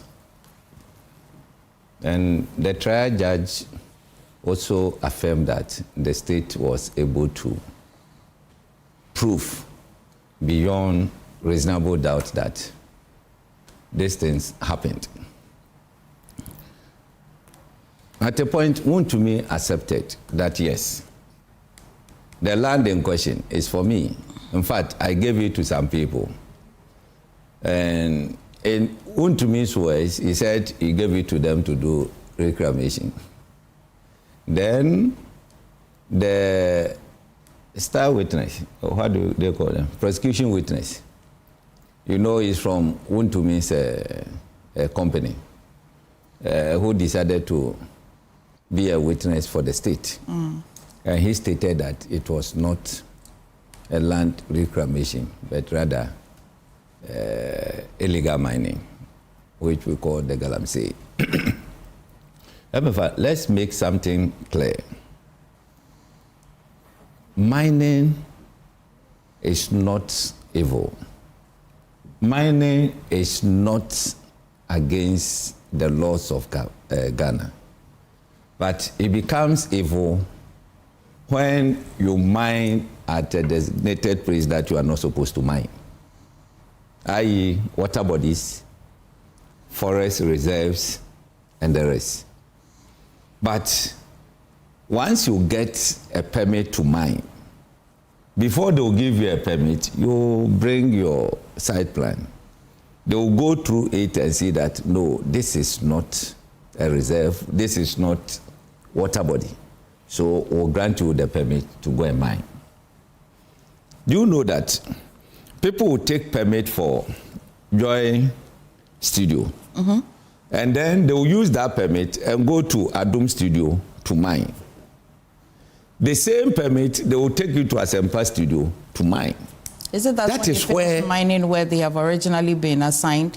Is it that when they finish mining where they have been originally assigned, or they realize that there's no gold there, they go somewhere else? Whether they finish there or not, they can just do all together. The moment you get there, so we have the lenses. They'll give you. Recently, it happened around when you are going to talk about that. What is the river there? Is it Pra? Yeah, Pra.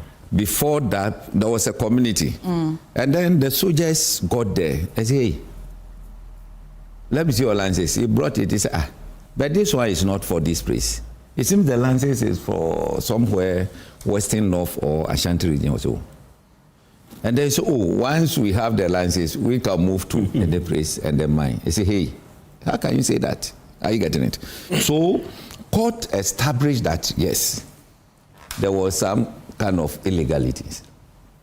You see, prosecution was able to prove his case because in 2020, is it 2023 or 2024, when Akonta Mining entered that forest, the then Minister for Lands and Natural Resources, Honorable Samuel Abujinapo, came out clearly that Wontumi had no permit to enter there. Whatever he was doing there was illegal. It was clear, public statement. Then, within some few months, President Akufo-Addo, it seems a Ghana Bar conference or so, in Kojo or somewhere. Then the president made a strong statement on Galamsey issue. When Akufo-Addo got the opportunity to speak,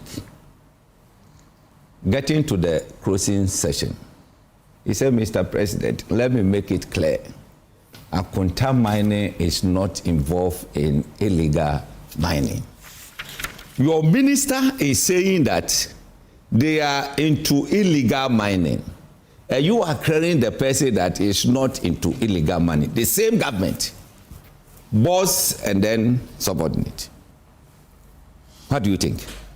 So based on that statement, if the state decide to prosecute, this statement is there. The one who was responsible, who was signing the permit, who was giving the authorization, is saying that you were involved in illegality. What can you say? Now, I followed the proceedings. Okay. You see, all past government officials who are, in court, learned something from Wontumi's trial. The trial became something like, I don't know how to put it, whether it's a celebrity something or so. Why'd you say The that? moment they come from court, you see about 20 bloggers. Then this one will be talking. This one will be talking. It's a high-profile case. High-profile case, you involved, you don't need to be talking. Because you make statements that will provoke. Why are you talking about Chairman Wontumi? I'm saying that they should learn something from Chairman Wontumi's listen. There was no a single court day that they were not granting interviews and all those kind of things. It's not good. At times, you see, even if someone wants to pardon you for something, you go and then make some statement that will provoke. They will not pardon you. Are you getting my point? Look, anybody going to court, you are at the mercy of the judge. The judge will establish the case through the law. But you can decide that, you are guilty. But looking at your demeanor, looking at your actions and all those kind of things, I have decided not to put you into custodian but maybe I may fine you. Someone too may see your actions, your demeanor, and say that, look, instead of even fining you, I'll give you a custodial sentence. So others should learn from this. But Emefa, yes, the judge, I went through this, the judgment. He's saying he's not doing this because he has to do it. There's a national problem, a national canker, which is the Galamsey. So this sentence is to deter others from engaging in it. And I think the judge was right in that statement. Anyone. Do you think 20 years is too much? Pardon me? Do you think 20 years was too much? Minimum 15, maximum 25. 25. And when Wontumi was convicted, some of the lawyers, I learned some 2 lawyers pleaded, which they call mitigation. Yeah, they were mitigating. Yeah. And then for that to come in between means that he listened to the plea of the lawyers. He could have given him 25 years. The maximum? But, yes, he could have given that. But he decided to give 20. So in between 15 and 25, I think 20 is normal. 20 is normal. But we don't wish people. I mean, if I said it here some time ago, we all have our freedoms. If you decide to trade your freedom, it's up to you. You trade your freedom because when you have power and you need to do certain things and you decide to, go overboard, right there, you sold your freedom to the state. Are you getting it? Yeah. Nobody has invited Emefa that we are going to try you. Nobody has invited Kojo that we are going to try him because he did not trade his freedom. So I will appeal. If you get the opportunity to serve, if you get the opportunity to be in government, whether appointee or not, and then you are influential, you can do things around. Think about your freedom after power. Okay. Because if you don't do that, look, now MPP is saying they are going for appeal. Yes. For them to say Wontumi is a political prisoner, why? Is he not a politician? Was he prosecuted because he's doing politics? You see, these kind of things, when you do that, you want to go to appeal. You think the judges are not listening to you? How can you describe this as a political prisoner? Dan Agudapi was sentenced to prison. Did you hear anybody saying Dan Agudapi was a political prisoner? Chachuchi Kata was sent to prison. Victor Salome was sent to prison. Ibrahim Adam was sent to prison. Your latest days in Abu Gapele was sent to prison. Tamakulo said them.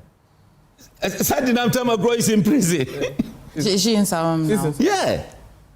Are you getting it? You want to verify? Why are they singling this one out that is a political prisoner? Well, they're convinced on the face of it, but let me go to... The face of what? But they're convinced that, well, it's not enough. No. You see, they've gone through 9 months. 9 months. Marathon. Everybody is... Marathon. But you agree that everybody is allowed to advance their argument based on... But you should advance it well. You see, I've always been saying something, that MPP, well, I will not advise them. I'm not in that position. I don't qualify to advise them. They should go ahead and be doing whatever they are doing. Let me hear. Doc, let's pick it from where Director just ended and back to the press conference by the NPP.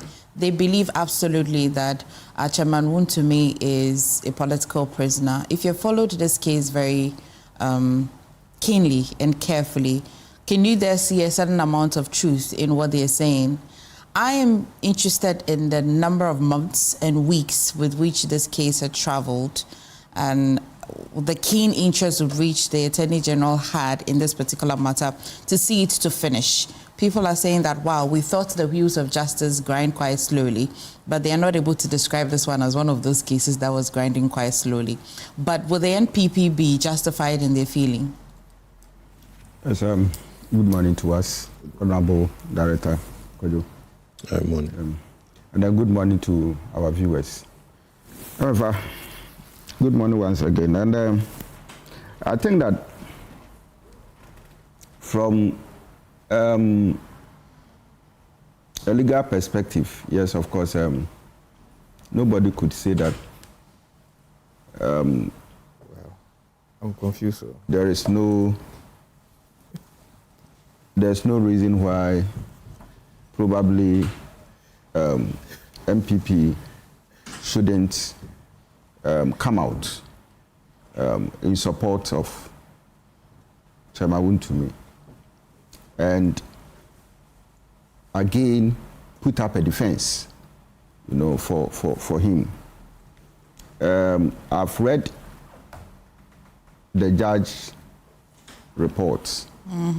I've looked at the reasons for the determination of the case and the defenses that came, and actually I can't really point to the fact that maybe it was done based on political lines, or the judgment was based on politics.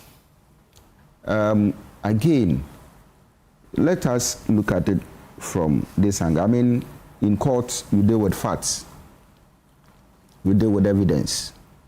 And so, as long as you have evidence and you have facts, and you are putting up a defense, obviously, then you know that you are within you are within the case, so you could probably win.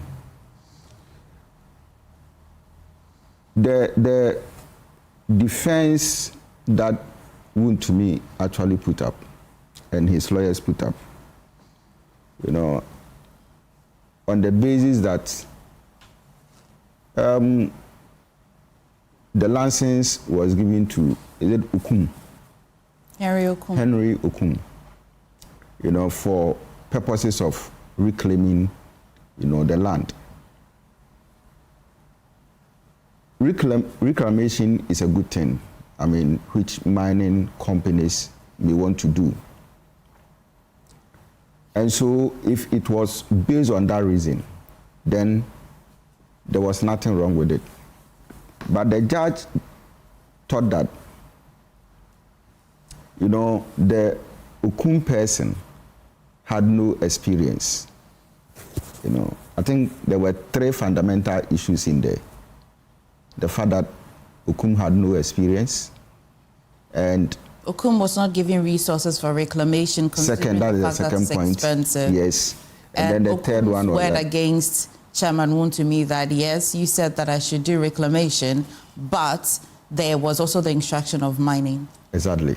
So these 4 points, you know, was the basis for which his defense, you know, was thrown out.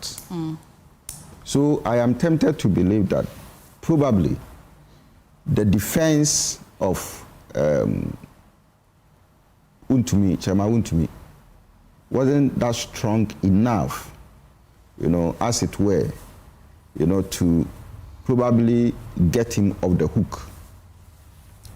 But you see, my question and what I think is quite difficult for me is that if you take Chairman Wontumi out, are there other people, high-profile people, sponsors of Galamsey, and people who probably may be committing, you know, offenses against the environment?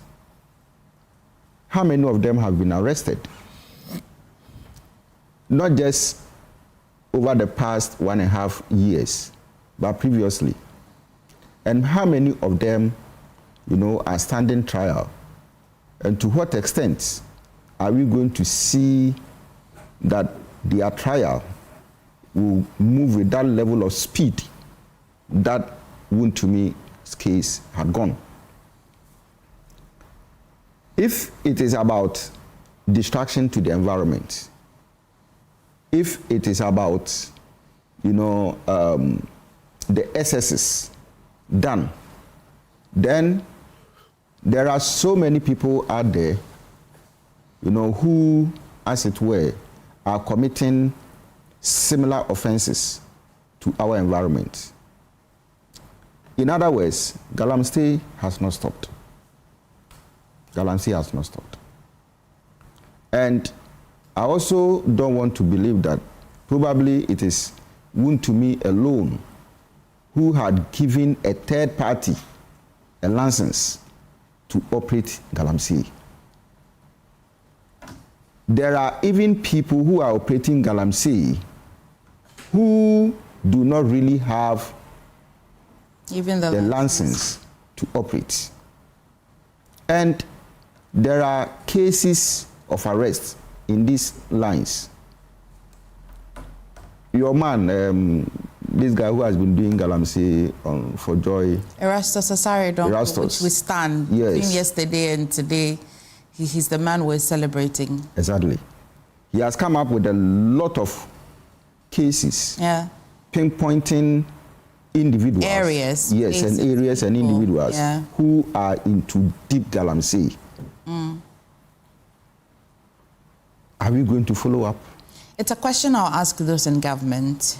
Okay. Because it doesn't begin and end with Chairman Wontumi, does it? Sadly. There have been names as well that have been mentioned. Sadly. And also redirected to investigative bodies to look into. And up to now, there's zero updates. Exactly. And of course, the sentencing and the jailing of Chairman Wontumi brings to the fore all of these names again, which we get the impression, okay, we're happy to know that you're doing something. But is that all? Sadly. But more or less. Question I'll ask you, Honorable. So more or less, Wontumi's case, for me, even though where I sit, if you take the law out, it's a bit harsh. Is it? Yes. But UTAC has been quite brutal in the fight against Galamsey. We are still for Galamsey. You actually threatened us with strike. Yes. In some circumstances. We are still for Galamsey. Yeah. All right. Yeah. That's why I said that if you take the law out. You mean and then I came in. You are still against Galamsey. Okay. Not for Galamsey. Okay. Oh, sorry.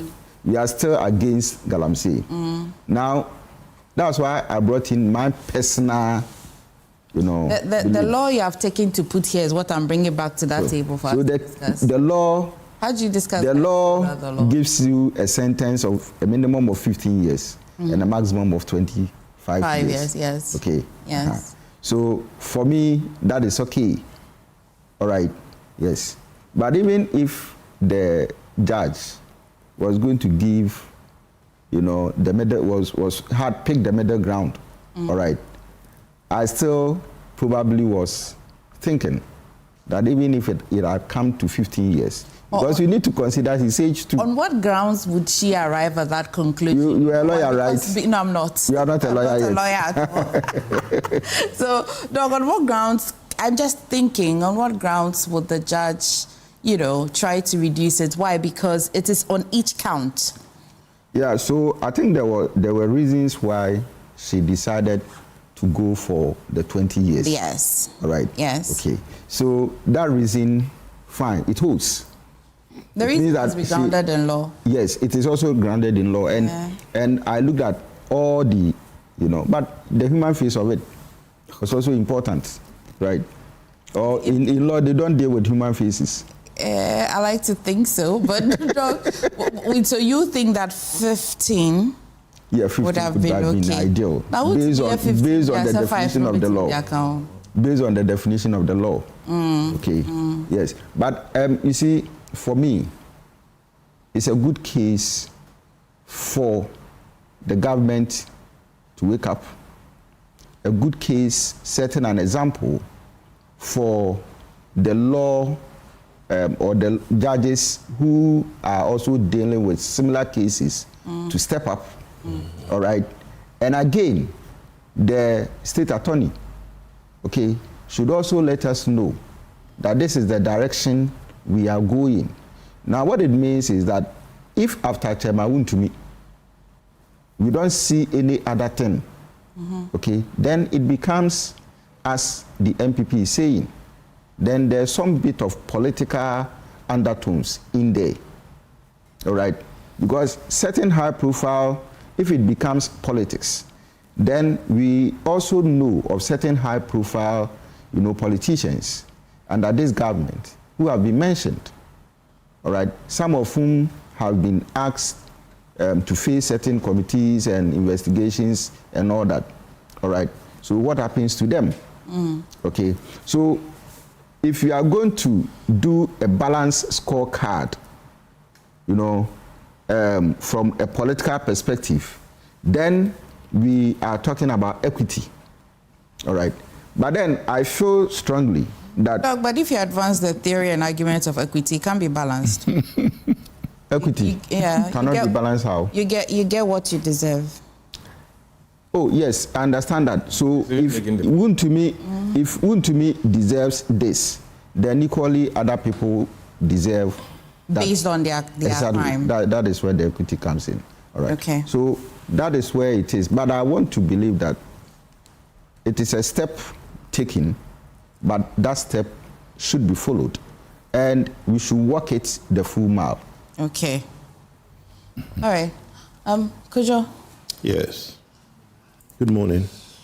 Good morning. How are you feeling, though? Me, I'm very well. It's been 3 weeks of this Hanan miracle. Then this Tuesday, we have Chairman Wontumi. Look, I want to greet Dr. Mahmoud Bawumia, the leader of the party. I want to greet the MPP leadership, and I also want to greet our dear supporters who are behind this party through thick and thin. Look, when we say that he's a political prisoner and there's a political persecution, the reason we say that is that as we speak, in 2025 alone, we have 443 excavators seized, right? 443 excavators. So we have an operation going on where the task force has gone around the country and actually seized in 2025 443 excavators. There are over 1,200 people arrested. None of the owners of these excavators are in court. We don't know the arrest of the over 1,200 people that have been arrested. We don't know what the various stages of prosecution that is going on these people. But you see, when the Chairman Wontumi thing came up yesterday, people were saying, oh, victory for oral, this. Look, yes, Wontumi nswa onyoma so keshrenye. The issue of Chairman Wontumi really and truly has got nothing to do with oral. It's got a lot to do with the fight against Galamsey, yes. But you see, Akonta Mining was not found guilty of doing Galamsey. If anybody on this panel claim they've read the judgment, they will know that the judgment yesterday was not an indictment that Chairman Wontumi or Akonta Mining was doing Galamsey. There are two clear cases that the judge cited.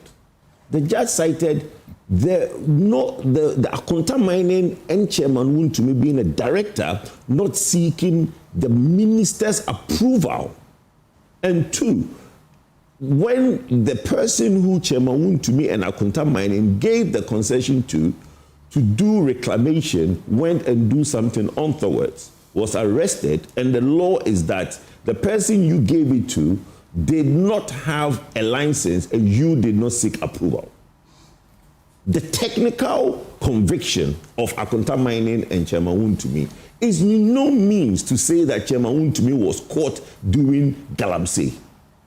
I have seen it in the front pages, Galamsey, Baron, and all these things. Look, if you've read the judgment, look, one thing that Ghanaians should know, and my brother Hobson says, oh, he's my friend, and you go to lie on him. Akonta Mining acquired the lease legally. Akonta Mining lease is a legally acquired lease. It was not involved in Galamsey. If the president stood and said that Akonta Mining is not doing Galamsey, the president, His Excellency Nana Addo, was 100% right. Because in this judgment, there is nowhere that it says that Akonta Mining was doing illegal mining. So let's put it in perspective. How would you describe facilitated? How would you describe that? There are two different things. Look, if a judge, and the ruling is there for everybody to read, if a judge said you gave your legally acquired concession to somebody and the operations that that person's carried on was untoward, so technically, because you gave the legally acquired lease to that person, you have the technical word facilitated. That's fine. Legally, I'm not going to challenge that word. But it doesn't mean that Chairman Wontumi was there doing Galamsey with the people. Let's take the word Galamsey away. Did he do anything illegal? As per the ruling? Yeah. Yes, as per the ruling. So the ruling is saying that, let's go on the two things that the judge, and I want to read that part, which is very important. The judge said, the charge sheet contains two main offenses. Namely, one, assignment of mineral rights without approval, and purposely facilitating an unlicensed mining operation. Okay? Now, the second part, which is what you are driving at, purposely facilitating an unlicensed mining operation, that is a technicality. It doesn't mean that, because his defense is that, look, I gave the land to him to do reclamation. In further, and the judgment gives various questions and answers where the court arrived at that, look, I don't believe what you are telling me, right? And that's subject for appeal. That's not just enough. Sorry? That's not where it enters well. Yeah, I know, but what I'm saying is that your word, you see, is your belief. Against the person your belief of doing something. You do something with your belief. That is your intent. You do it, and down the line, the court feels that, look, I don't believe you. No, in my readings, my understanding is that it is his word against the person who he said was supposed to reclaim. Exactly. Now, the court will be left with no option than for you to prove your word. I agree. But that's what I'm saying, that let not anybody infer. You see, there are two issues. Akonta mining Chairman Wontumi in the pit during Galamsey. That is not what we have here. But in Ghana, we have a no. You see, let's we're not looking for the person digging. No. We're looking for the person behind it. But that's the problem. We're looking for the person behind it. No. The person behind it was arrested. The person behind it was arrested. The person behind it, when they arrested them, they didn't say that we work for Akonta mining. No. And Akonta mining is Chairman Wontumi behind it. That's not what happened. The name was the name? Henry Kumi. He is the person behind. Yes, he is the person behind it. He went to Chairman Wontumi and got the area from Chairman Wontumi. The arrangement between Chairman Wontumi and the guy is verbal, his word against Chairman Wontumi's word. But what the people watching us today, what I want them to understand and realize that Chairman Wontumi Akonta mining was not the one digging the pits. That's very important. I don't think the Ghanaian people are confused. No, Ghanaian people should be very important because I don't think they're my sister. That's why I started by saying that there have been 443 excavators arrested. The people who own those excavators should be having 20 years in jail as well, with this same narration of the conversation that we're having today. So if you think that by a conversation of giving somebody a land to reclamation, by a conversation of giving somebody an excavator, then everybody whose excavator is arrested should be doing 20 years. But that's not what we are seeing. So what was he seeking protection for, this person who's supposed to be reclaimed? If you read, you notice as well that some of the evidences tendered would include that he sought protection from the Regional Security Council for the person who is supposed to be reclaiming the land. What I'm saying to you is that in these communities, and this is all knowledge, in these communities, when people are in the areas to do work, there are other threats and stuff like that. You're reclaiming. How is? Well, that's fine, but the people coming to attack you, if you go into any areas that, you remember I've said on this platform that you can go into a farm to take out somebody's cassava and you can be lynched. So the fact that you are in a forest reserve, it doesn't matter what you're doing, somebody will see that why are you in a forest reserve? So he would now go and seek protection for the people he has asked to do the reclamation. But the point which is very important, and I want people to put it aside, and they said, why is the MPP doing press conference to say that we are going to appeal? We are going to appeal based on simple facts. Look, when you now have a case where within 9 months, it has traveled giddy. Look, there was a day I was in court till 5:30, right? When I was leaving the court at 5:30, Chairman Wontumi was still in court.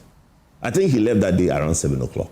This case, the Attorney General and the court made sure that it went through boosters, right?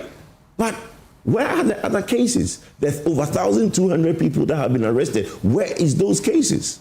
The 443 excavators arrested, the owners, where are their cases? So that is why when one person, somebody goes through the extra length to prosecute him in 9 months and put 20 years on him, it is a political persecution. It is a political agenda. And that is why we are going to appeal it. And it goes to appeal court. We will put the facts in front of the appeal court and let the appeal court be the judge of that. But you see...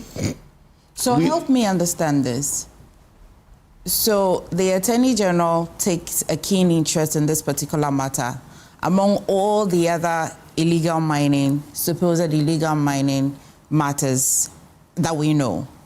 And then we go to court, and the court finds this person that they have a keen interest in guilty indirectly. I mean, it's no means why in our criminal jurisdiction in Ghana, sometimes you are handed down the same punishment if you conspire.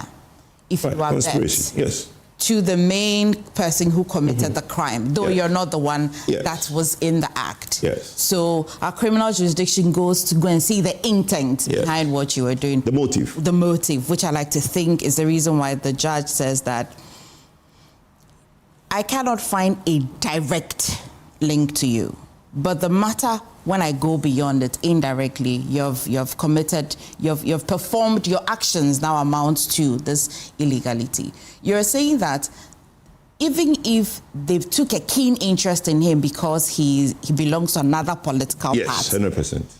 Is that to insulate his actions? No, it's not. Because I can take a keen interest in you, but your actions can be... There are two different things. Look, you rightfully said something beautiful, and I hope all our listeners listen to it. You see, the reason I brought it up, and it was very important that we let the Ghanaians understand, is that if you read the comments on social media, you read the comments on the Facebook pages, it goes to show that people do not understand the implication. Yes, conspiracy is a crime, right? So you conspired with someone to do something, you are equally as guilty as the person who did it. I mean, those are the legal technicalities. But we want the Ghanaians to understand that the arrest, the prosecution, and the 9 months fast boosting of Chairman Wontumi in jail today for 20 years, it's not because Chairman Wontumi and Akonta Mining were in the pit digging Galamsey. Why we see It's very important we put that across. And the second part of what you said. For your 16-year-old niece who may be watching us now, tell her why Chairman Wontumi has been sentenced to 20 years. Well, Chairman Wontumi has been sentenced because he legally acquired a concession, gave part of the legally acquired concession to someone to basically do reclamation. That was an agreement between him, Chairman Wontumi, and the person. What other conversation that went on is his word against Chairman Wontumi's word. The court did not believe what Chairman Wontumi said, believe the fact that, yes, the person you gave the land to is undertaking Galamsey, so by extension, because it's your legally acquired land, you did not seek the minister's permission for that person to mine on your concession, which is a legal requirement. And also, I think you are aiding a Galamsey. That is why he's in jail. And that is why we think that there is enough to go on at the appeal stage to basically bring that case to appeal and get it basically squashed or the sentence reduced. But let me make this point. We live in a very strange country, don't you think? When Hobson said that people are acquiring licenses, and Hobson is aware that recently the task force went somewhere and the people were mining illegally, and when they were asked to produce their lease, they brought out a lease that does not permit them to mine in that space. He said that, right? Yes. What happened to those people? They are in jail. We jail. Do you know the number of people? Oh, please, my brother. How many years are they in jail? How many years are they in jail? 20? Are they in jail for 20 years? Are they in jail? This is the first time we've heard somebody put in jail for 20 years. I decided to be quiet. I decided to be quiet. Don't be quiet today. That's why don't be inviting me. But the point is the people in jail for 20 years. A video to your production team. Okay. Where Akonta Mining, you see them in Galamsey pit. And the community goes against him. And they should put it on screen for people to see. You see? What are you talking about? Please, let me do you know Nubri Forest is ongoing? Please, that one to me is directly involved in Galamsey. You had your time. If I'm listening.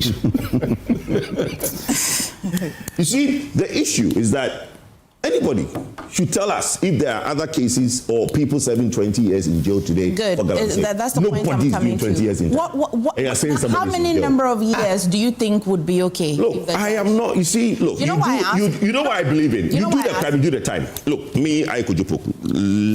Let's not miss words. So if you went to you do the crime, and then they uphold uphold the decision, you think the time is just okay? Listen to me. I ask this question because I have heard the MPP government that fought Galamsey better than what these guys are doing is the one who revived that law in 2019. Stop that. Yes. Better way. On paper, the MPP government have done more to fight Galamsey than this NDC government. We banned Galamsey for almost 18 months. Total, we banned small-scale mining completely. Stop that. Has this government done that? No. Emefa, look, my brother, just keep quiet and let me speak. When they said they banned when you were speaking, that is when they entered the forest. What are you talking about? It was that we did the document. Yes. So don't come and then throw what you don't seem to realize is that an illegality, right, is not something that is happening in the open. When you now stop Galamsey and people are doing it, do you think there can ever be a time where we will not have burglary and crime in this country? You lost me. Okay. You see, it is an act of illegality. We make it look like a ban stops the illegality. No. the ban basically stops everybody from being in the forest and everybody. So everybody there is illegal. So you can fight it better. Today, it's not been banned, so there are people out there who are doing it. So when you go, you have to ascertain whether it's legal or illegal. Right? Okay. When you put a complete ban, then all the people who are doing small-scale mining are out of the forest. I want to take it from the smaller space before we open it up or we balloon it up. Let's take to the case in point now. At the moment, your explanation or your interpretation of the decision of the court is that Chairman Wontumi was not found guilty mining illegally. He also then... But you said it yourself. It's not me. It's the law. Why would I say my interpretation? But that is what is there. You've read. I'm sure you've read the judgment. I've read the judgment. Thank you. So what you said earlier, stick to it. Don't let me be the one to say it. Thank you. I do not see the difference between if you did it directly or... Well, that's fine. So don't say I'm saying it. That's fine. I agree with you. But I'm saying that. Don't say I'm saying it. Why are you headed to the Court of Appeal? You're headed to Court of Appeal because you think that the judgments or there is a lot. Look, the legal brain, Kojo, of all the things I am, I'm not a lawyer, right? So I cannot speak the technicalities that they will punch. Look, every ruling, every case has its pros and cons, and the judge is human, right? So the legal people can sit and look at the entire case, all the things that have been put in there, and they will find grounds of appeal. They find the grounds of appeal. They've been directed to do that by the party. The flag bearer is very passionate about this case, and he feels that the appeal should go ahead immediately. There are people on the front pages talking about, oh, he's been abandoned. Nobody. Look, he's the chairman of the party. Who abandoned him? The most important thing that we should all realize is that there's going to be an appeal. Let's leave the legal brains to do the review and see the grounds of appeal. It will go to the appeal. But your submission started from the headlines. Yes, because the headlines are very misleading. The headlines are misleading. The headlines are misleading. The headlines are misleading. The headlines. Look, you said something profound, and I'm sure that the viewers heard you. We all agree that it was not a direct involvement, but an implication of thereof, which is fine. He got his concession legally. It wasn't an illegally acquired concession. It's not somebody who is mining in Obuasi with his license from Samra Boy, like my brother Hobson was talking about. It is not somebody who is gone somewhere to mine without a license. He did it legally. What the point I am making is that today, we are on the air for the next 1 hour. If there is anybody convicted in Ghana for 20 years, as my brother Hobson is saying, that is already in jail. Because the conviction for illegal mining, the MPP government went very hard and reviewed the law in 2019 and said that the law should be conviction 15 to 25 years. Yes. Anybody convicted for illegal mining should not get less than 15 years. Yes. Is there anybody in Ghana today doing that time? No. But the people they today we have Chairman Emefa. MPP convicted a lot of Galamseyers. A lot. I know, a lot. They did? How many years did they give them? How many years? Kojo tell us today. Godfrey Odame prosecuted a lot of Galamseyers, Western region, wherever. And some of them are in jail now. How many years did you, MPP government, give them? Are they serving between the... They are in there. Godfrey Odame should call and say that under MPP, nobody was convicted. So are they doing more than 15 years? I am saying that. How many years did you give them? No, answer the question. Are they doing 2 years, 4 years, 5 years? Oh, how can? So you are okay. So you are telling me that somebody can get 2 years from the court? So why do you? No. He is saying that. No. You see, he's contradicting himself. He's contradicting himself. Why? He is coming to say that the court. You see, the MPP government is not a court. There are 3 arms of government. The judiciary has a set of laws they operate by. The judiciary can sentence somebody for 2 years when the law says 15 to 20 years. Is that what you're saying? Kojo, this 70. Is that what you're saying? I am saying that. Is that what you're saying? But just here when you said he's a political prisoner. No, but is that what you're saying? I am saying that under MPP, they jailed some Galamseyers. How many years did they give them? He is asking, apart from Wontumi, who has been given 20 years, and you are saying that you passed the law between 15 and 25. Yes. And under you jail some people. But how many years did you give them? You should tell us. Who? The Galamsey.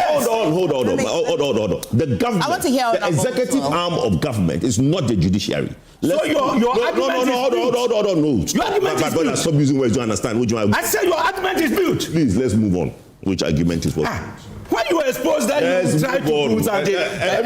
You see, I don't come here for hopes, I come here for the Ghanaian viewers. And I love it when they meet me and they say that, greet me, you do so well. That's all I come here for. I don't come here for hopes.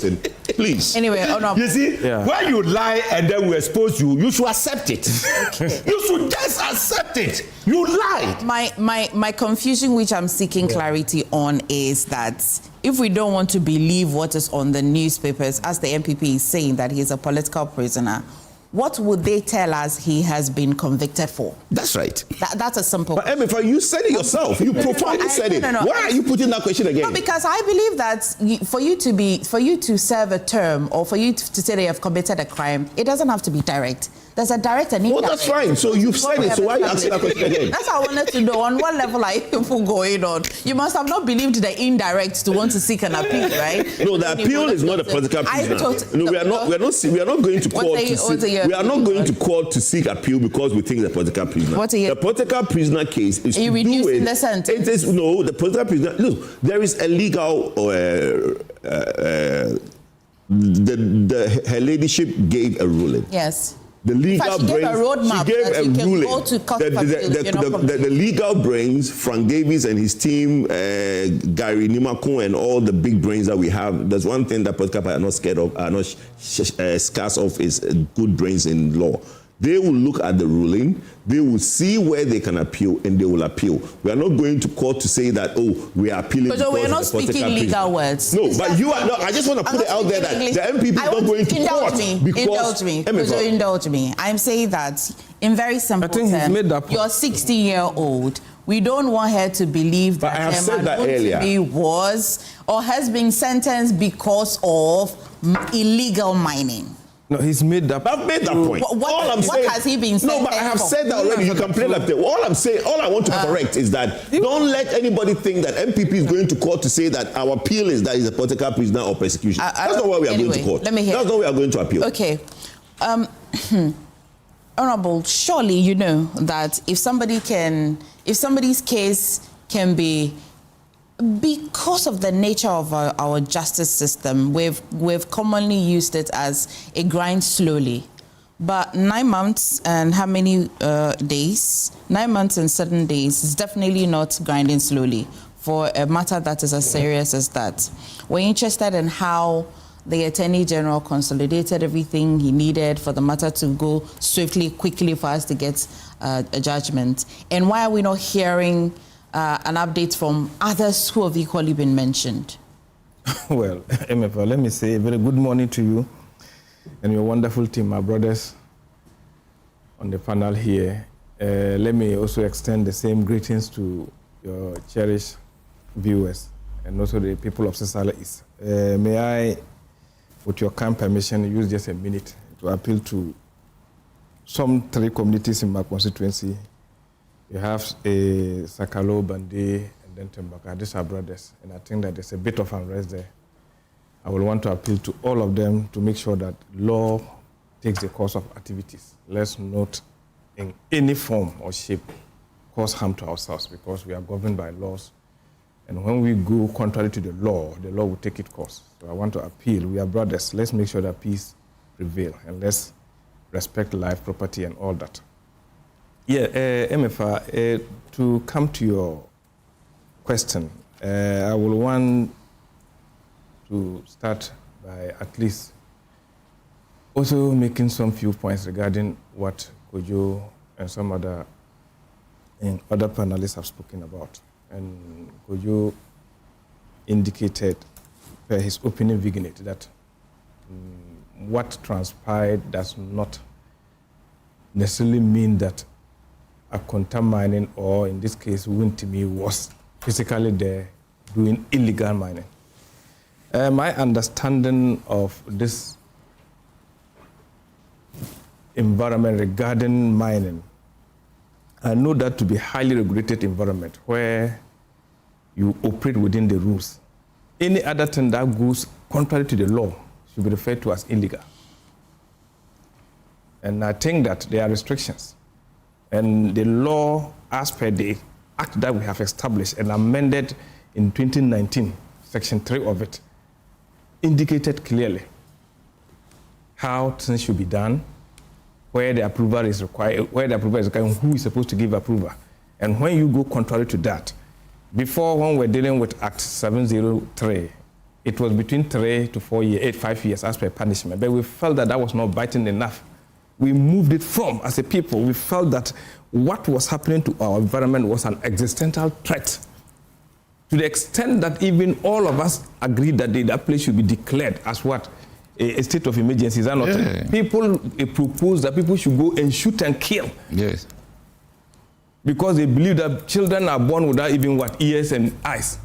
We believe that all of us sitting in Accra eating from those areas are dying slowly. It is based on that they brought this laws. And the point is that where I sit in the meetings I have attended, I want to say, not even Chema Wontumi, any other person who is a Ghanaian, be you political or not, if you are found guilty, you are on your own.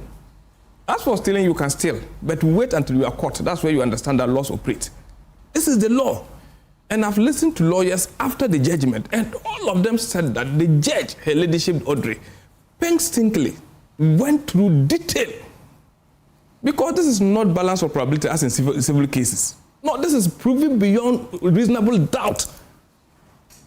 Few face against. They said the judge is as good as what? The evidence before him or her.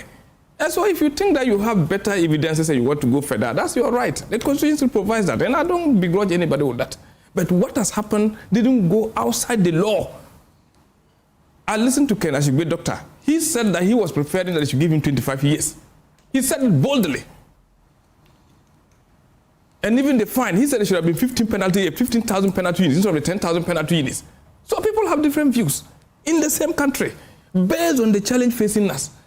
And nobody can tell me that this case is not a high-profile case. We are talking about speed of light. In this country, we have Judge Question going to court on each day. In this country, within 4 hours, we've been able to empanel Supreme Court judges to overturn a ruling by Speaker. So what are we saying? And I understand this question of what they are saying, the question that he's a political prisoner. I understand, yes. We have 3 solid arms of government that should, are supposed to work together, but also serve as what checks and balances. We have the judiciary, we have the legislature, and we have the judiciary. Executive, you can talk about them, at least they should have been a portion of what policy, because when we begin the power, they should be able to design politics to run this country. Parliament is what? A congress of politics. You cannot take it away from that. So issues about questions of politics are referred to Parliament. But we know issues about questions of law are referred to the judiciary. So today, let's go and find out, has the judge jumped off any law?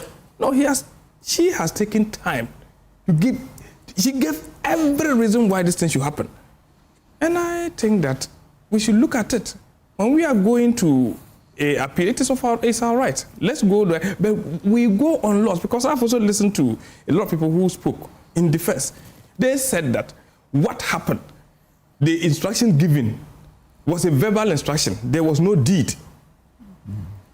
And for that matter, he couldn't have been what? Responsible for that. Because, and they also said, no. Anybody who has basics of law, we are not a lawyer, but basically will tell you that at one point in time, common law was so strict to the extent that even if you fail a writ or spell your name wrongly on a writ, that could be used to disqualify you, even if you have a genuine case. Then that became consistent. People were not even interested in going to court again. Then they brought the measures of equity. Well, that yes, you can have a case. Normally, you can make a mistake by spelling your name, but that doesn't mean that you should lose the case. I think clearly here, the same issues. We have a landmark case. As was indicated, something 1882. It's a landmark that said the principle clearly. And I can say that they tell you that the equity looks on that as done, which ought to be done. If you said that they should go and reclaim, you didn't give the person any finance to go and do that. Number one. Number two, the person said that they are small scale but miners. But you also said that they provide what? Mining support services. Mining support. You know that there was. But mining support services, even you require a license. And the judge said that yes, true. This person said I'm a small scale miner. You did not give the person any money to do the reclamation. You get it? Fine. You've assisted the person to go and get equipment. And the person said that you asked me to do mining where you've not mined, so that I can use part of the process to reclaim the land. Is that not a judgment? That is a judgment. The reclamation includes planting cocoa nuts. Yes, no, those are the issues. So very good. So in any case, you've asked the person. Not there. No, in any case, you've asked somebody. The judge is just adding 1 + 1 based on what you said, and even based on your own verbal and what written statements. And the law said no. And they quoted section 14.1 and section 99.2b. Clearly, it's within the confines of the law. It's not that it's out. So this is not a kangaroo judgment. If you have anything contrary to that, go to court and attend that the Panda issue. When the High Court gave and you were not comfortable, you went on and they turned it around. The judge in this matter, in the ruling, you'd see that invited them to seek redress in the Court of Appeal. Exactly. Believes in. Because it's your right. Because it's your right. And the issue about 400 excavators were seized and other. The 400 included what they did. Included Chairman Wontumi's case. Included that. What do you say to people who say that you seem to have a very special fixation on Chairman Wontumi? No, don't you have special fixation about people who did what? Mining in this country and how it's destroyed? Everybody has, but you cannot also take... 9 months is telling you that we have raided here, we arrested... We were here in this country. We were here in this country when they go to massacre people, and we said that no, don't focus on those downtrodden, deal with the kingpins. So are you telling me that Chairman Wontumi is not a kingpin? We cannot just go and start from 100. We start from 1 to 100. So if the justification is that any other person that is falling short of this should be dealt with, I agree with that perfectly. I don't have a case. But you cannot say because the issue went through 9 months. Long time. It's been so quick. We cannot say that. So I think that yes, things have happened in this country. Yes, we as a people also decided that no, we have to go tough on this. Even though we brought an act, we amended an act in 2019. In 2020, we ourselves brought even a law, again, 2022 rather, brought a law, an LI.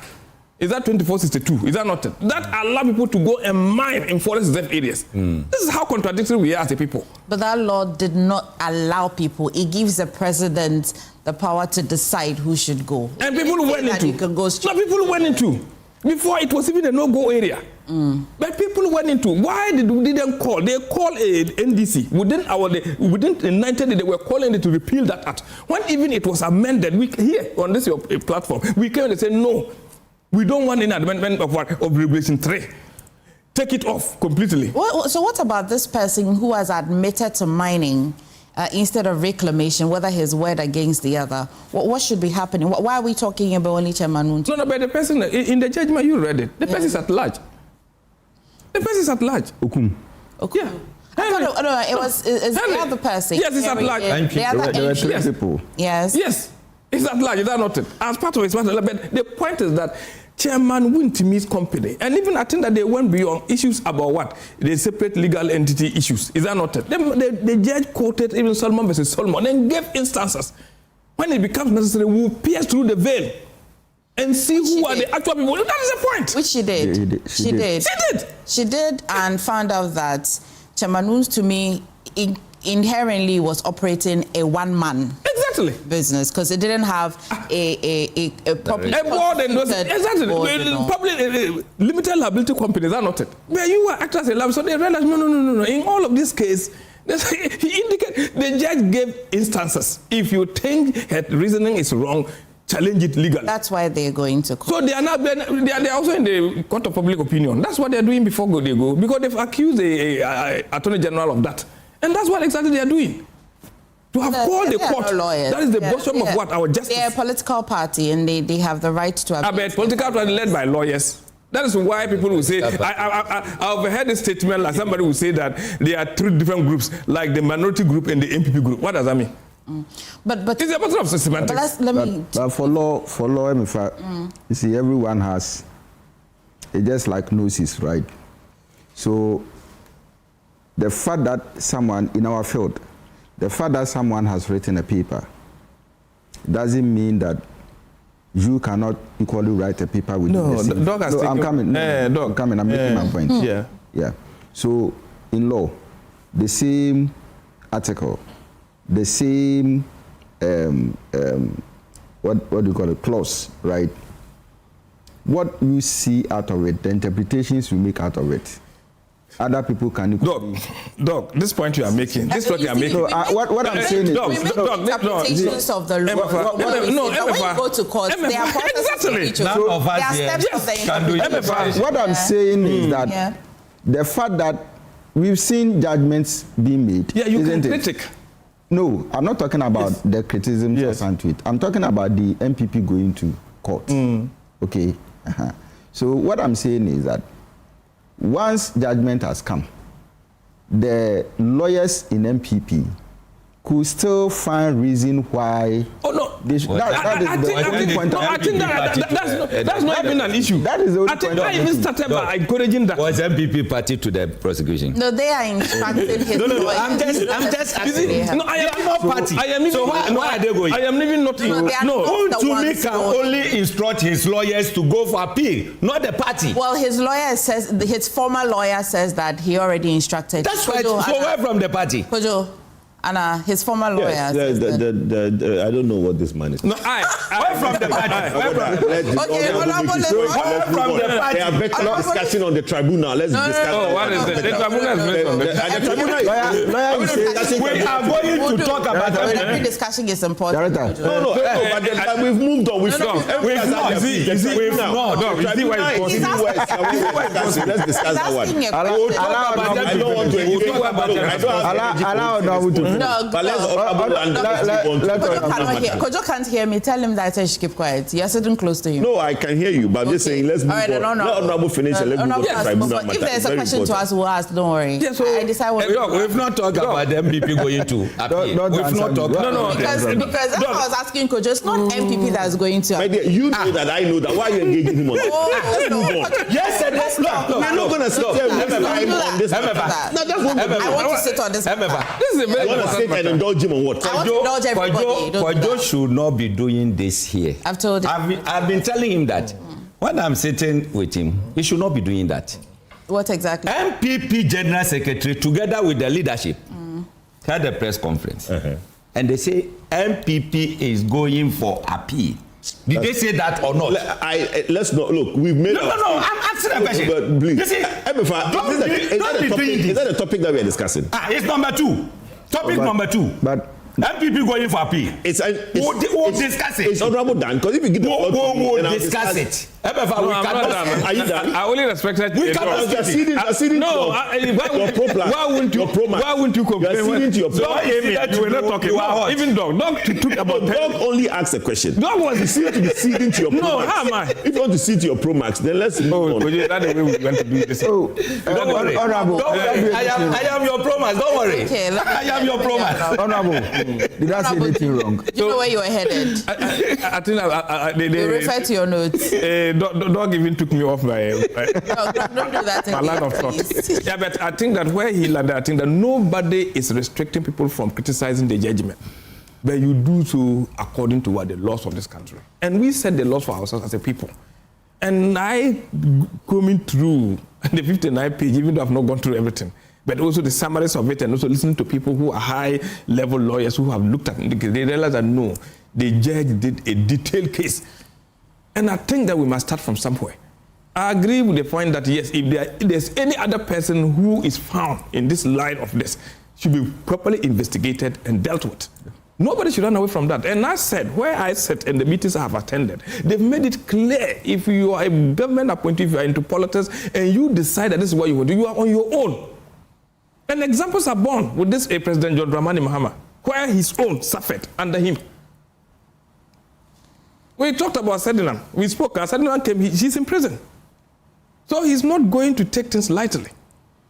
And I think that we should appreciate that, yes. So how can I measure the president and his appointees not taking things lightly when, again, back to persons who have been mentioned, but we don't have any updates. You can just take the Deputy Attorney General like he does on his Facebook page and just give an update. Yes. Considering we are all heightened and we all have our attention on illegal mining cases. All of these things that we are talking about didn't just start from 2025. That's why we were all applauding Erasmus. That's why we are applauding them. So it means that people did this work far beyond just even 2025. And this is the results we are seeing. So those people have not relented. They are still working. And this is a test case for us to see whether we are on a balanced scale. Clearly. So I want to see that. If we have any other person we can point to, if we can go to the archives and bring names who are corporate, let's bring them up. But the names already. I said, we just want to update on. Why are we not bold to ask? Sorry? Why are we not bold to ask? Ask. We should platform to ask. But I'm asking you. Yes, I'm telling you that any other person that I know suffered one to know the other in terms of law. And even to the extent that one time I sat here and I said that my colleague who, when there were some other people who stopped Naimos guys, up to now the guy is running up and down in the court. Yes. Not that he was found in a pit. Not that he has a license. We saw somebody, one of the DCs who has been given a contempt of court. Is that not it? We saw all those things. So if you have any other person, and we can go back. We can even go and bring about Reform Bratton's report. We can go and bring about they are there. Once we want to nip this in the bud and make sure that we are acting as a people who want to protect our environment genuinely, without any sentiment of political coloration, let's go this way. And I think that the partisan politics in this country is making it so easy for us to know there's no crime being committed once the person says, no. Individuals belong to parties and individuals act differently. I am Mohammed Bataglia sitting down here representing people of Isala East. If I decide to go off the ways to do things that affect this country, I should be held responsible as a person. Yeah. And this thing consistently amassing and making it look as if, sometimes when we finish, we go to dine with them, they didn't know that. No. Otherwise, we enact laws and we make the laws useless. And I've seen the Ghanaian bit of us, which even the president complained when we were hit hard by a floods here. Appeared a bit in Doc. Doc is saying that you see the 15 years, the 20 years is too harsh and those things. But what do you think, to be fair? Me? To be fair, because you heard them say that. You heard them say that Chairman Wontumi has cooperated throughout What is cooperation? Period. Cooperation all throughout you pleaded not guilty. All throughout. What is cooperation? Cooperation is not to even let us go to the full length. But if you're not guilty, there were instances in other cases like Exim Bank. He's going for plea bargaining. Is that not it? But that's a different matter. I am telling you, in this case, he went to the full length. Yeah, but because he believes he went to the full length because he believes his story. No, the maximum is 25. The judge looked into his face and looked at his age, the family, considered others, and took off 5. No, for a man and gave 20. For a man who at least had the intention to reclaim a land. What about that? No. You cannot expressly say that. You cannot. Why not? You cannot. The judgment and what transpired there was clearly. Even the one even further gave him a different count. To the extent that you were allowing somebody to come and do the which is a regulated activity that required a license. You didn't verify? How ignorant could you be? So, Emefa, you see, anytime he tried dancing out, he danced into trouble. And I think that you should just understand. Where laws work, let's let the laws work. Because that's where we spend time. I cannot understand why... Emefa. Dog. The dog has come again. Because of the huge effect. No. I agree.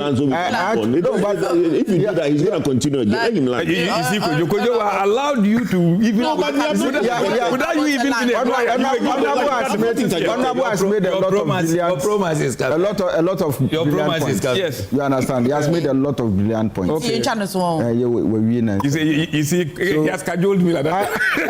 I've been cajoled badly. But the other piece of the judgment is this. Yes. See, when it has to do with the number of years and all that, the other side of the law of which the judgment was made probably was also silent on responsibilities. Yes. So, in this case, for instance, for reclamation, or yes. No, there are clear lines. If you go for concession, there. What I'm saying is this: the judgment is giving him 20 years imprisonment. Okay.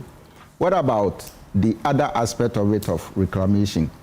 Are we going to say that he should go to prison, pay the 120, fine, and that is all, without even looking at probably reducing. The 300. Oh.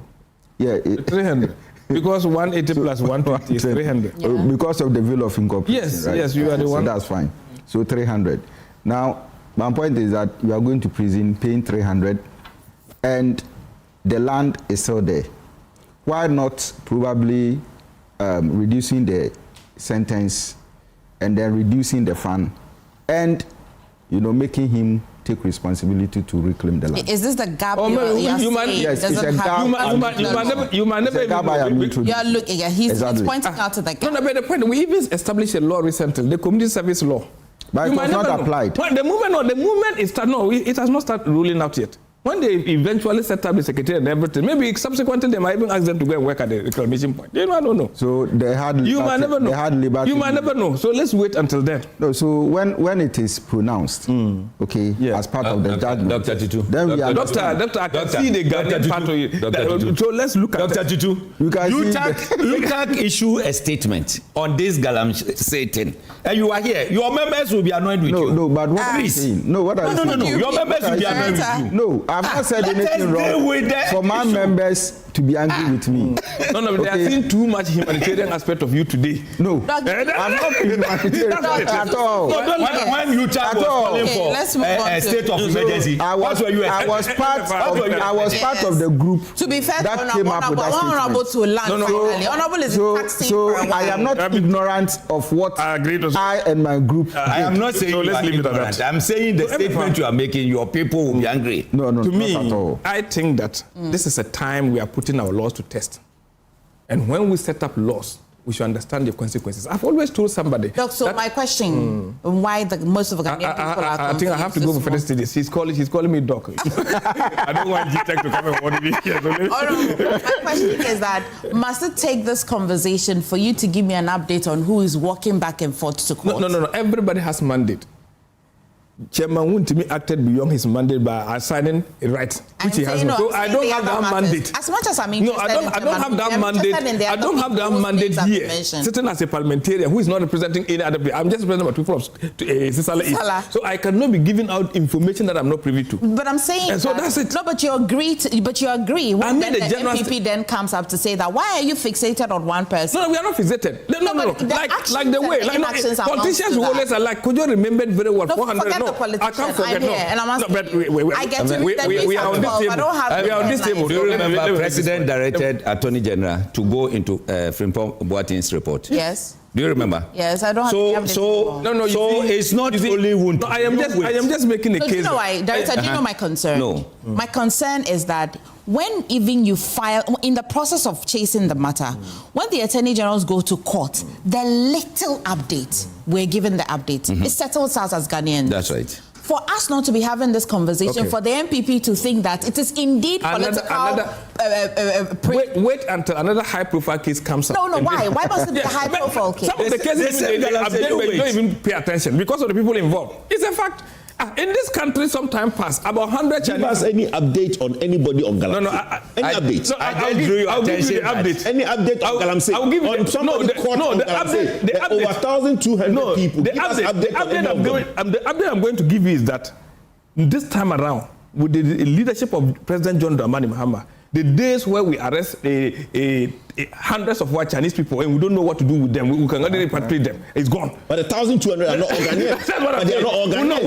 The 1,200 people are not Ghanaians. Where is the update? No, what I'm also telling you. I'm telling you the update. No. 1,200 people, not all Ghanaians. What's the update? You said the days when we are under President Mahama and we are seeing examples of and there's no update. We are seeing the 1,200 people. They are not all Ghanaians. They are Chinese people involved. What's the update? You are giving me a tape. Let me give you updates that I think that will benefit you. You don't do. No. Let's move on. Because you see, nobody has any updates.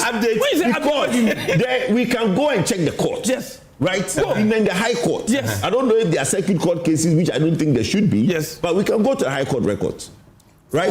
For any of these 1,200 people that the Ministry of Lands and Mineral Resources gave us. Yes. This 1,200, 443 excavators, over 1,200 came from the Lands and Mineral the ministry, right? Honorable Boy's outfit. We can do what do you call it? We can do a right to information and we try to find out. But I can assure you that there is no update. There's no update. Why is that? And come here to tell us there's no update. You know, this morning, I honestly came because of the tribunal. Why? Because it's very important. No, this is not very important. Your chairman is a tribunal conversation. We also came because the tribunal conversation is so. There are two Armageddon. Right, there are two Armageddon. The tribunal conversation. Let me tell you the two Armageddon. The third term by President Mahama and the tribunal. Those are the. What are you talking about? What am I talking about? What I'm saying is that there are two conversations that we want Ghanaians to pay attention to. I don't think that the third term. The third term. Mahama was a voter regime. It's not up to we. Kojo, don't do that. And he said there is no every issue he didn't is say as that. important. He did not say that. He said that. He did not mention Tetem. We can play the tape. He's not interested. No, he did not mention Tetem. Oh, please. What are we talking about? Yes, because he wants to lie to Ghanaians. When President Mahama went to the voter region, he made a very long statement, refused to mention Tetem. Why are we in the voter region? But you allowed him to bring it into it. Because I don't know what both of you are talking about. But the point I'm saying is that let's go into... We discuss this and discuss the... Is that Tribunal? Is divert attention? I have been and you will not be allowed to divert attention. Moderator for a while now. I like to think so. I'm taking that title for myself. I've been your favorite moderator for a while now. You are my favorite moderator. I'm not saying you're not. I will not take it away from you that you're first. But today, trust me. It only takes one encounter to fall about of the why are you not giving me that title? Do we have anything third term on the topic? No, there's no third term. But I'm saying... Honorable has to land. Let me just... Honorable is always fine. He hasn't landed. You might lose that title. And you think you are the only one who can be stopped like that? You lose that title. You will lose it again and more title. The only one the presidential assent is you. The only one the presidential assent. Honorable, you can lose that ignore them and then land. Let's go to the tribunal. Okay. This landing. No, because you guys have been what you play negotiation. This time not son. Let's go. Next week I will sit here. No, I think that for me, the crux of the matter is that we hover within the remit of law, and the law is speaking. Let's respect that. If we think that we have any other case, the opportunity is that the Constitution has provided that we can go to the higher court. That is beyond the high court. That's the appeals court to do an appeal. But like I said, this is the time we must act, and the action must start somewhere. It has started. We must also stop some behaviors, and it has stopped. And I think that clearly the president is not joking about this. The president is not even thinking about that time. He's thinking about the mandate given to him by Ghana for 4 years. This is what you are seeking time for. You see, Honorable. No, you see, the time I'm tempted to now go to Kojo's. No, don't go to Kojo. If you go to Kojo, you will come. And I'm going to start with director on it. He's been calm today. Okay, thank you. Hey. Thank you. So you see that. So what is simple is that? Yeah, I'm going to go to I don't think that they are personal hatred. Yeah? This is about law. And anybody can fall victim. Thankfully, we have the judicial system is set up in a way that you're not happy with the judgment, you can seek. You can seek it. So and I'm happy that, of course, the NPP and his lawyers classifying this as a political prisoner, like a. As for that, you can't convince them. It's how they feel. No, they feel they can feel also wrongly. You need to correct your feelings. How? Some readers are very wrong. Correct it. So why do you allow them to feel that way? Because they think that they are the people who are always saying that they are the one. Because they think that in 9 months you have secured conviction. And I give you an example of somebody who was going to court every day. Anyway, so director, I'll give you an example. This tribunal's bill that's been passed. Let's do the second topic. It's the same thing. NPP. No, the second topic. It's the same MPP thing. is going for appeal. Let's go to that one. We have discussed. We've not. What do you have to say about that? Because I thought that it was merged. Let's do the second topic before we go to the tribunals. Which part of it? What do you have to say about the MPP going to court? Because I thought we're discussing it together. We didn't separate it. Emefa, the MPP is going to court because of Chairman Wontumi. Emefa, you gave us 3 topics. Yes. Fight against Galamsey, Wontumi 20 years. Yes. MPP to appeal conviction, call Wontumi political prisoner. Have discretion. That's the second one. And then tribunal, public tribunal bill, historic nightmare. Yes. So 3. We've discussed the first one. Yes. We are doing the second one. So the reason I'm not announcing the second... No, to do the third one. It's not Kojo. It's not Kojo. No, Honorable. Kojo has spoken. The second... We're wasting too much time on what to discuss because the second one has been embedded with the first one. No, I did not talk about that. Okay, then say you didn't talk about it. Let me hear your comment on that. And let's go to that matter. Because I can't. They are not two separate issues. To Director, let's hear you. Let's hear you. Emefa. Yes. On the issue of MPP going to court, first and foremost, were they part of the prosecution? Was MPP taken to court? No. The answer is no. No charge sheet that is describing someone as MPP member in court. So you are going to court for what? Number one, it is only the person involved, the convicted person, who can instruct or direct his lawyers to appeal. The lawyers can suggest to him and he say, no, I will not do the appeal. Are you getting it? So the sole responsibility of going to court for an appeal lies on the convicted, not a political party. For them to describe this as a political prisoner, however, I just sent a question, definition of political prisoner, to Chat GPT, which Kojo is always referring to. First, I used to use the AI, and then because of what he said, I switched to Chat GPT. You went a bit higher. A political prisoner is generally understood to be a person who is detained, imprisoned, or otherwise deprived of liberty, primarily because of their political beliefs, political activities, political identity, or peaceful exercise of fundamental rights. These things that I've said, which of them were part of the charge sheet? That Wontumi was doing a peaceful demonstration and then he has been arrested to be prosecuted. Wontumi says, oh, I am MPP member. Because of that, he was arrested. I believe in MPP, and then he was arrested. Which of them? So for them to do that description is, I mean, uncalled for. They shouldn't. A party full of lawyers, a party full of lawyers, and then you'll be doing this. Emefa? Yes. Political prisoners. I can mention some. You know, former President J. Akufo, he was a political prisoner. He did not steal, he did not do Galamsey, he did not do any criminal activity. Out of politics, he was arrested. There was a coup d'etat, they just arrested them because of their political beliefs. But Director, do you know that the press statement, the conference they had yesterday, yes, and where they said they are going, it begins and ends with them. We all know what you can take to court and what you cannot take to court. Mm-hmm. So why don't we leave it to them?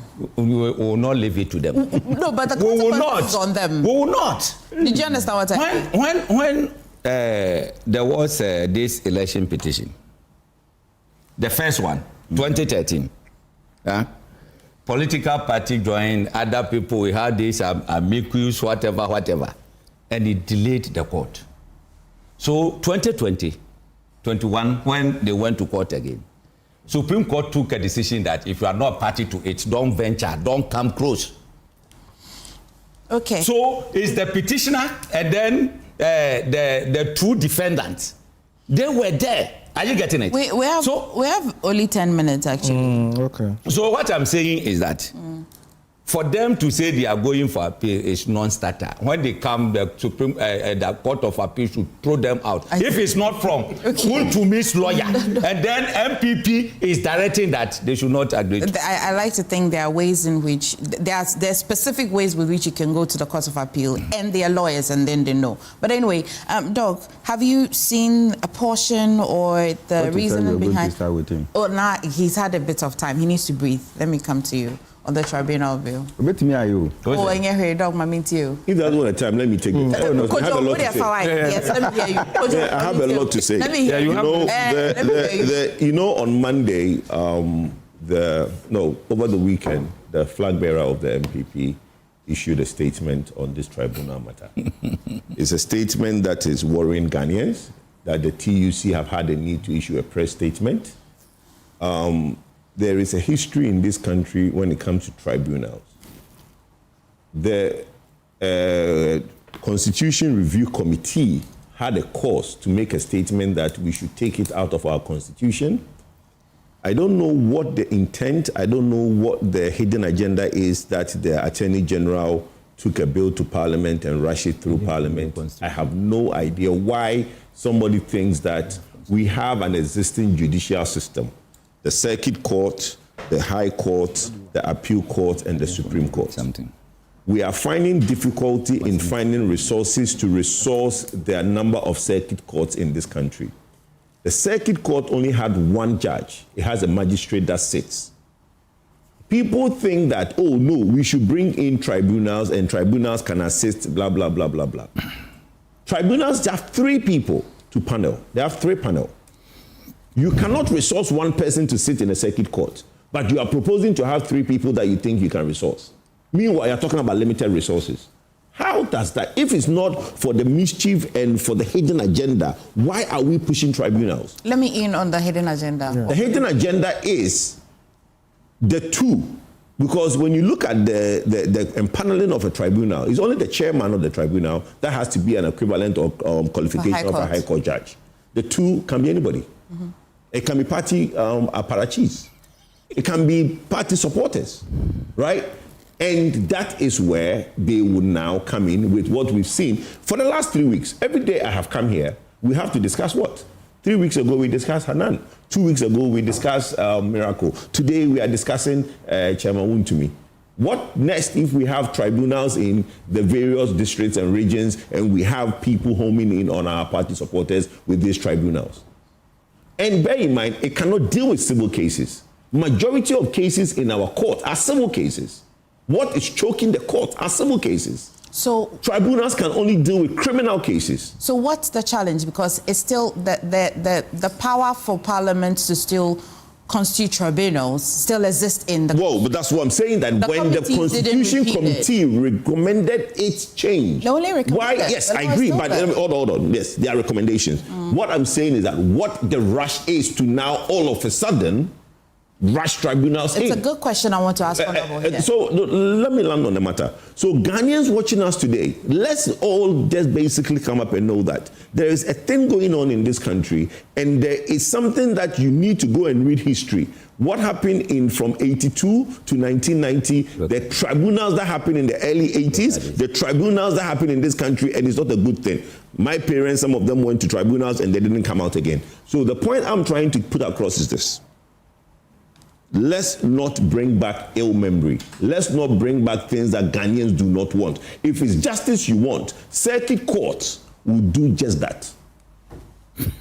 Honorable, why do we need? I mean, I read the memorandum. I read the reason why you thought we need tribunals. But to be honest, we've already said that we've said that most of our courts are not resourced enough.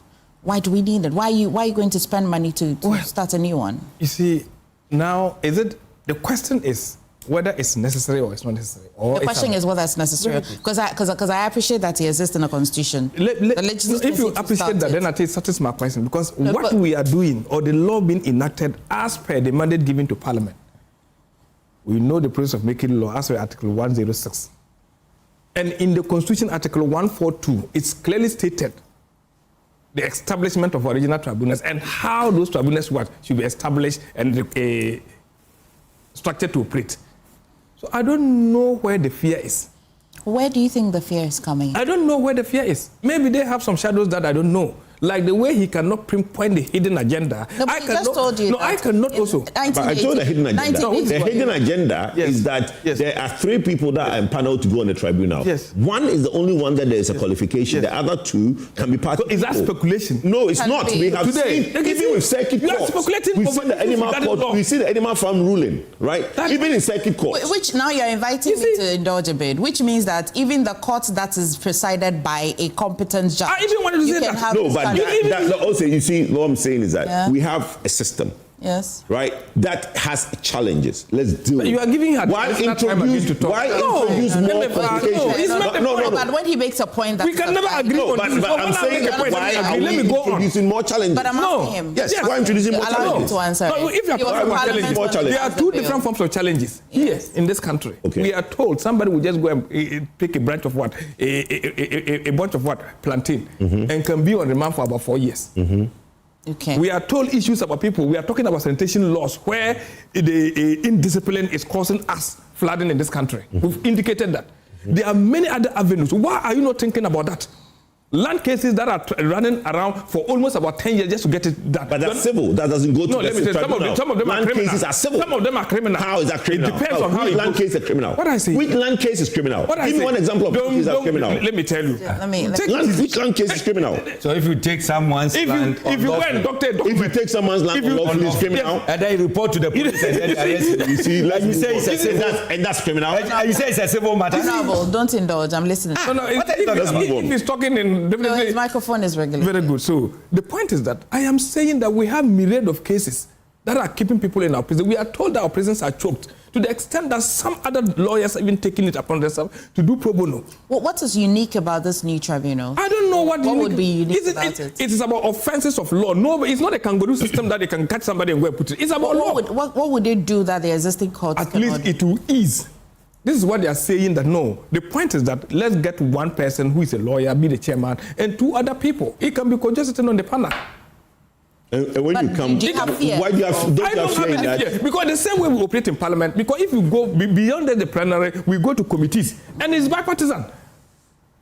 I don't see this. But to now judicate on people's life, you're going to bring individuals from the street to sit and judicate on people's life. No, but your justice emanates from the people. But let's not go there. We live in a country where it's highly divided. It's already but exactly. So why are we bringing that? Why are we doing that to ourselves? At least a circuit court judge, a circuit court magistrate, a magistrate, we can have certain. Kojo, will you? I think you've had it. The point is that, so the fear is not just about the tribunal, which is even in our constitution. The fear is the Ghanaian who operate the tribunal. That's the fear now. But is it not a genuine fear? How is it a genuine fear? So to me, they're going to set up people's matters. So if they bring Kojo to sit, you know why? Because currently, even the jury system and that we have, it's not that they begin and end with them. There's the judge, who's the custodian of the law, that still overlook and direct. That is why, because the workload is limited, because the law operates within the concept of reasonableness. That's how they use it.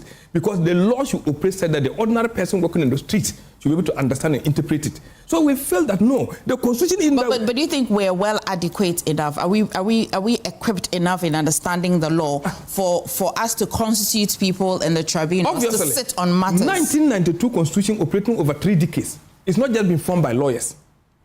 Market women, other people were part of the decision making. We went for that. They are talking about constitutional review committee. Was it just lawyers who did it? No.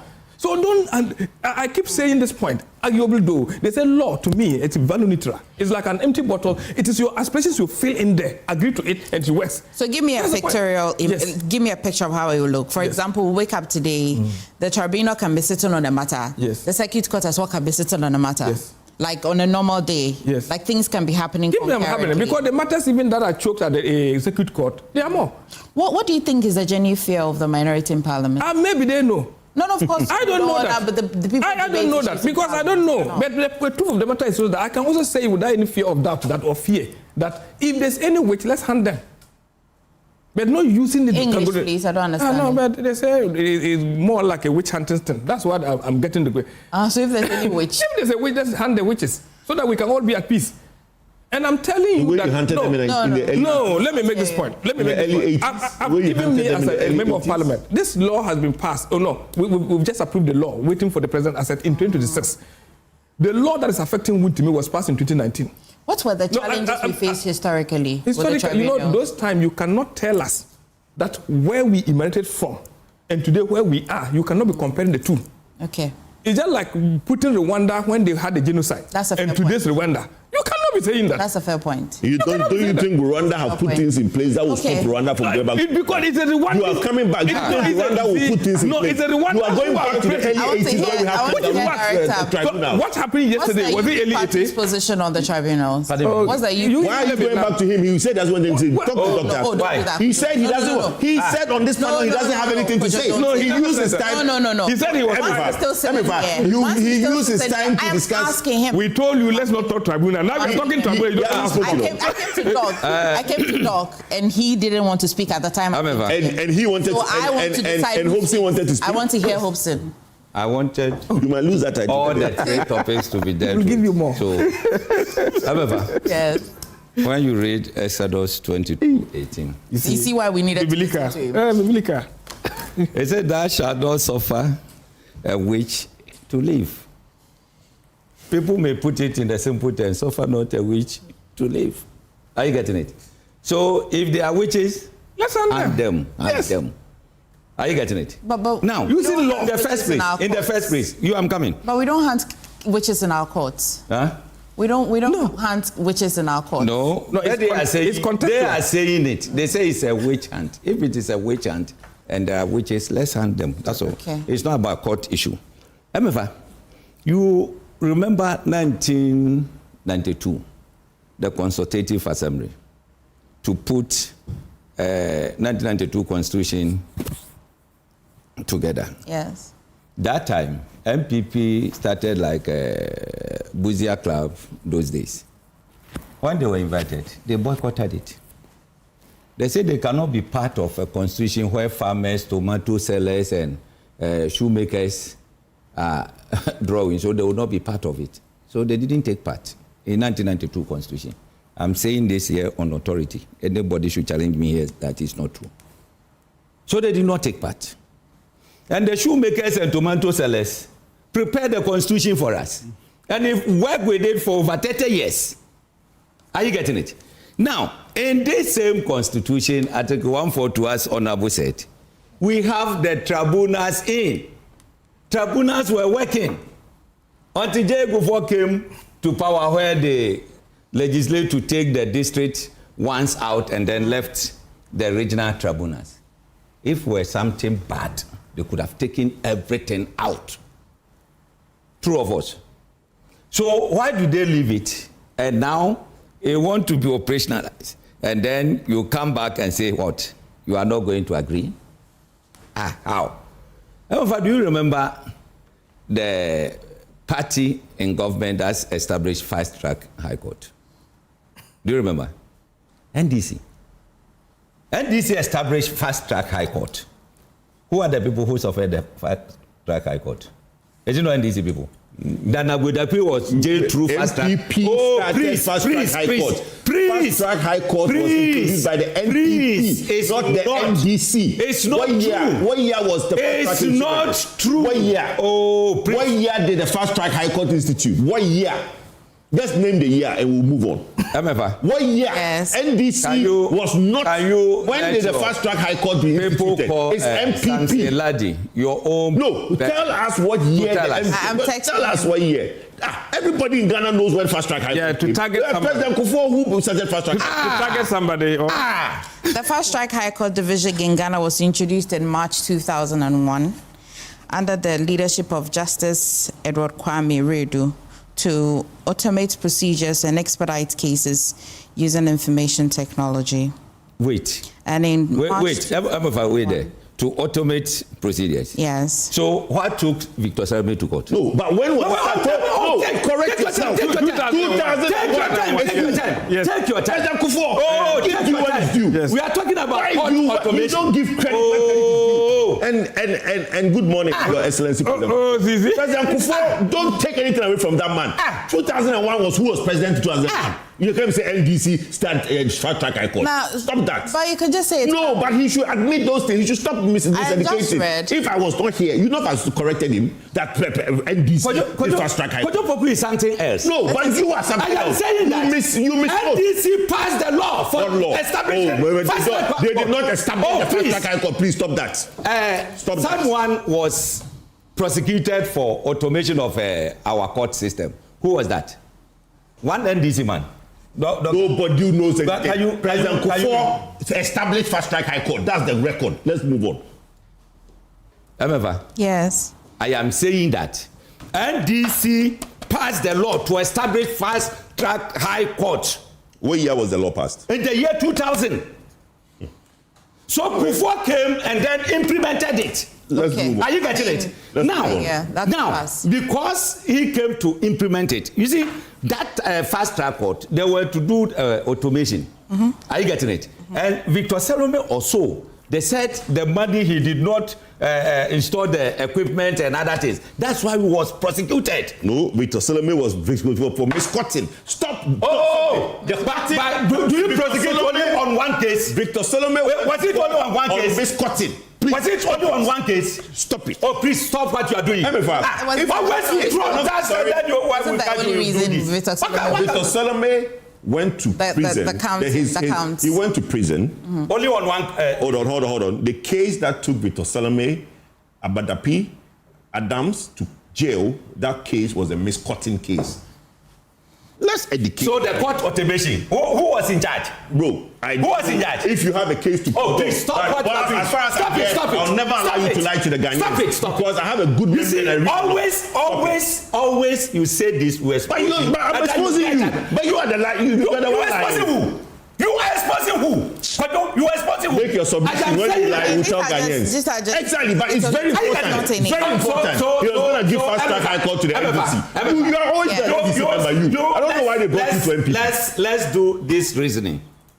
You said Akufo started it March 2001, right? Yeah.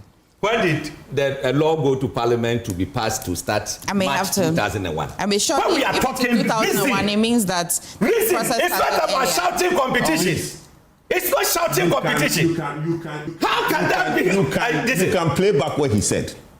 He said it was the NDC that established the fast track court. He did not say who passed the law. Very important. My brother, no, my brother, please. There's something about what he was even trying to say.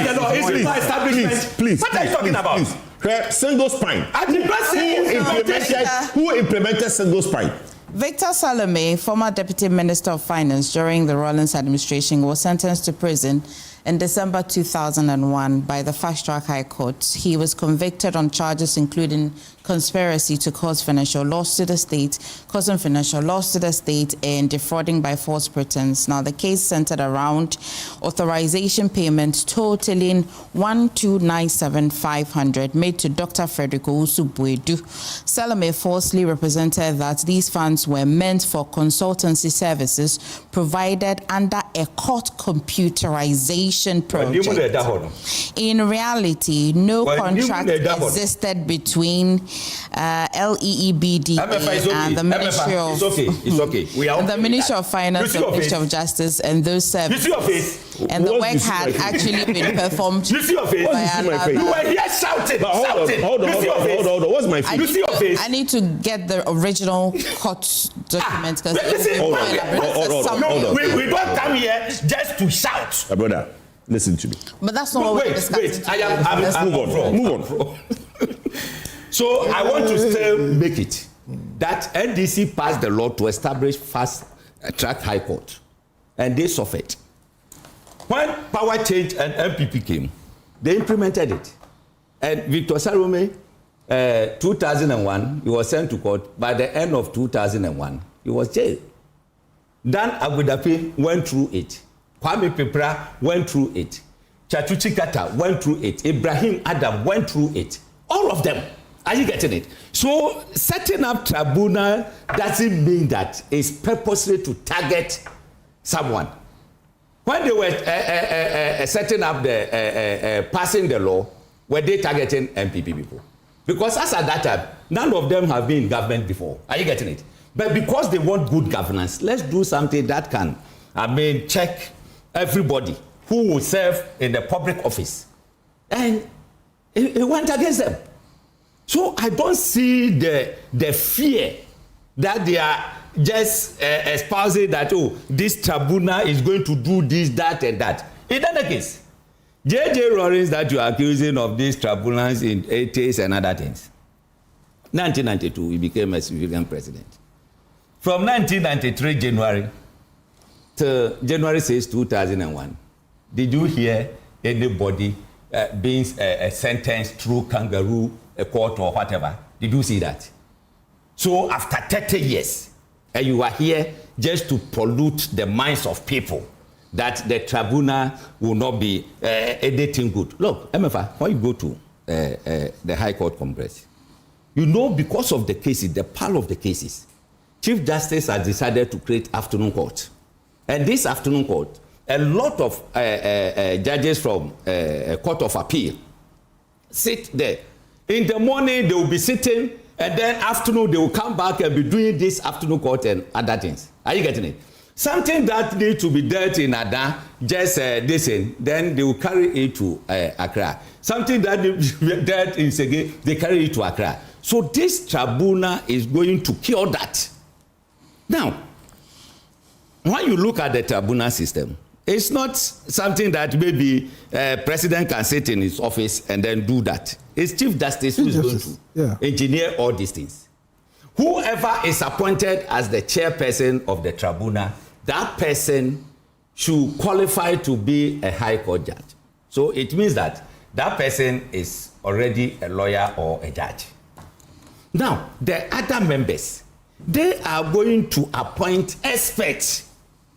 Now, if you set up tribunals in the eastern region where Galamsey is going on, western region, Ashanti, the Galamsey part and other things, you get experts from those areas, those who understand. When we say mining, they understand.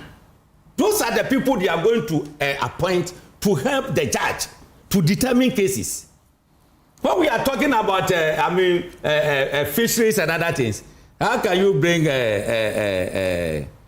my brother Alaji, Honorable Battalion. But we have a dam. The fishing can also be done inland. Why do you make this a coastal activity? No. You wait. I'm making that. Okay, good. You are not at the sea. So when we are talking about anything concerning the sea, we cannot bring you. Though maybe you might have. I'm a study about the sea. I'm a study about the sea. They will get someone who understands, who is here, who has been there and then understand. So essentially, you believe in the competence of the government to constitute the right people. Yes, I believe in the competence of the judiciary. This is not a government issue. This is a judiciary It's a place issue. to look at. Okay. So I believe in the Chief Justice that he can manage this and manage it well. And with no time, people will start applauding this tribunal system. Okay. I'm telling you, you have a small thing. Someone's stolen a fowl. Yeah. Then you'll be going up and down over 2 years, and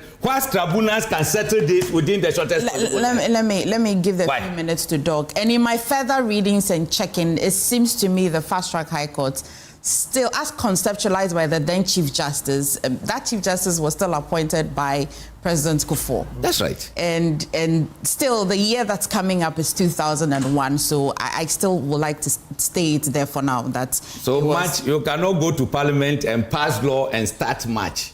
That one should tell you. Brother, stop No, but that's one. The first track high court, I do not recall, was passed by Parliament. I think it was a Chief Justice that conceptualized it. It was a reform. You don't need parliamentary approval for reform. No. There was a parliamentary. Let me hear you on that. Like the tribunals they are doing. So, Emefa. Yes. I think that Doc, because you ceded your time, I gave your time to a lot of people, so you have just 1 minute. No problem. Use 30 seconds. I don't really have so much to say. But you see, Emefa, the history behind tribunals is where the fear is coming from. As it is, for my understanding, I mean, God didn't create human beings to fear or to be afraid of anything. And that is why fear is mentioned over 300 times in the Bible. So for me, fears are human creations. So, like I said, the fear is in the history. Number two, politicization of cases that will come before tribunals. The third thing is when judges are known politicians. And then the fourth fear are that when cases are determined based on political hate. I mean, obviously, this is what we don't want to see. And this is what I feel that probably the new bill should look at and address. You see, when you check the functions or the purpose of the new tribunal within the bill, there are certain cases, or it is clear on the cases that the tribunal is supposed to handle, right? And Emefa, it is about Galamsey and other things. So if it is going to deal with these cases, I wouldn't want to refer to them as minor cases, all right? But if they are going to deal with the cases defined within the new bill or the new tribunal, then of course, I think that it is good. Okay. But you see, my view, personal view, since I started reading on this tribunal, discussions in Parliament and all that, is that I felt that there should have been some wider, broader consultations, you know, to come to a point where a larger section of Ghanaians, you know, would embrace it. And then all other fears that is being carried from the past now could be dealt with. And so I want to see that, look, if there is time, if there is anything we can do, all these narratives should be discussed very well, lines cleared, and we know that this is the direction we are going, and this is what we are purposing for the new tribunal to achieve. In that case, I think we are good to go. Doc, thank you so much. Can I finish? No, Can I finish? No, Why? you can't. Why Time is up. Director, thank you so much. Honorable, thank you so much. No, you lose that Your time title, is right? up. We'll give them more titles. But Emefa, you are supposed to close at 9:30. No, I'm not supposed to. I'm not supposed to close at 9:30. So that's why she's going to lose the title. She's giving all the time. She's giving all the time. She's giving all the title to Promax. No, I've sold the airtime. You're giving all the time to Promax to make a You're supposed to statement. finish at 9:30, by the way. And then the open Kojo, thank you very much. But one thing is that, thank you, Director. There's nobody in MPP who is better. You see, you allow him to make that statement, but you will not make it. Nobody in MPP better than Ghana. Don't even worry yourself. Listen. This is why I'm paid. No, this is how I'm paid, Kojo. This is how I'm paid. The AM News Review. The AM News Review is sponsored by Syntex Pipes and Pegasus Publishing. Please stay. I've got a few other conversations to have. You want to stay for that?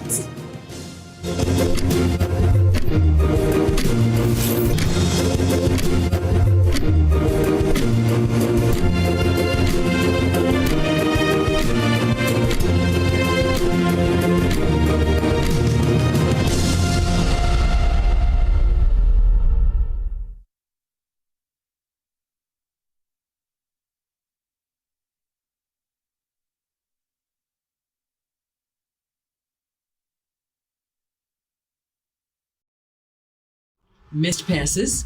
Bad referee decisions? Don't let your child's grade suffer a bad match. Ensure a straight win this academic season with curriculum-aligned textbooks and interactive tools from Pegasus Publishing. From preschool to senior high school, we have the exact game plan your kids need to ace their classes. And because it's World Cup season, you get a massive 20% off every single book. Don't drop points. Call 059-50-10175 or dash to Pegasus Publishing in Accra, Newtown, right opposite the Total Energy Station. Free delivery within Accra when you call. Pegasus Publishing, shaping minds, winning.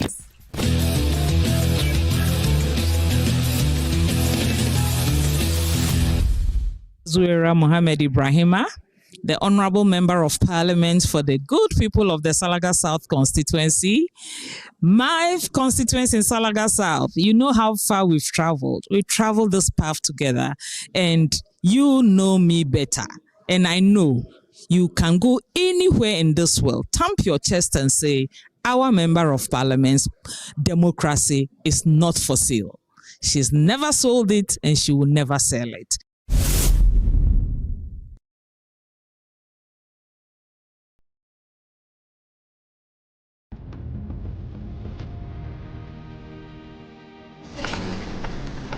Through every stage of life, some things simply stay with us. The spirit of never giving up.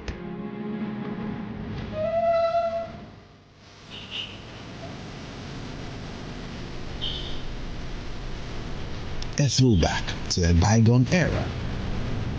Love was service. The silent statement of love.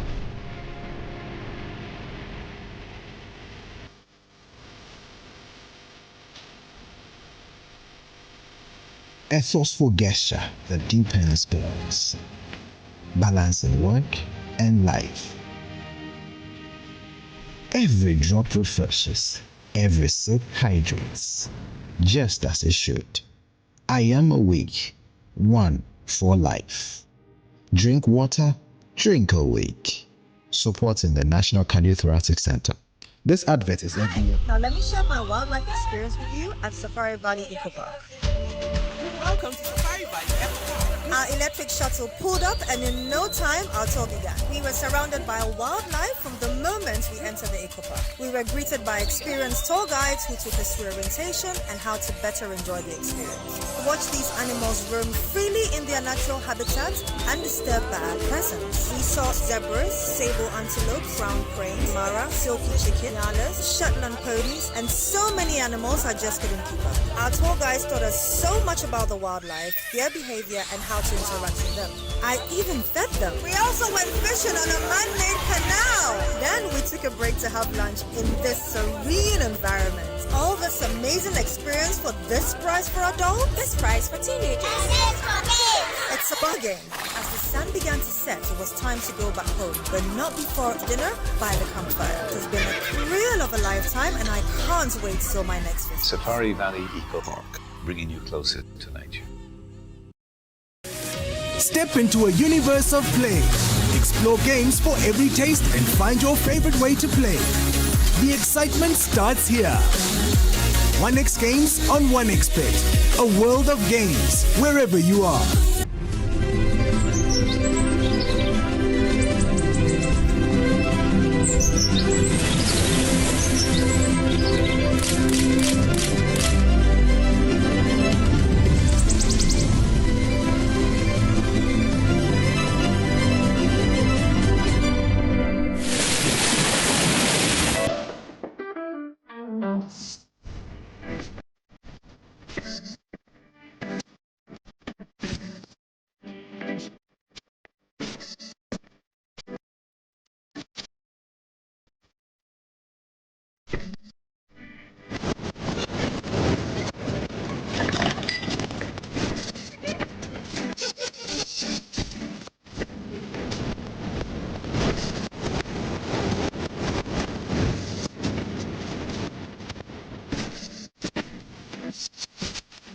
Upgrade your print game with Konica Minolta, proudly powered by SkySat Technologies. From all-in-one machines that print, scan, and copy to professional systems and heavy-duty production machines, we deliver unmatched performance. Right now, SkySat has an unbeatable offer.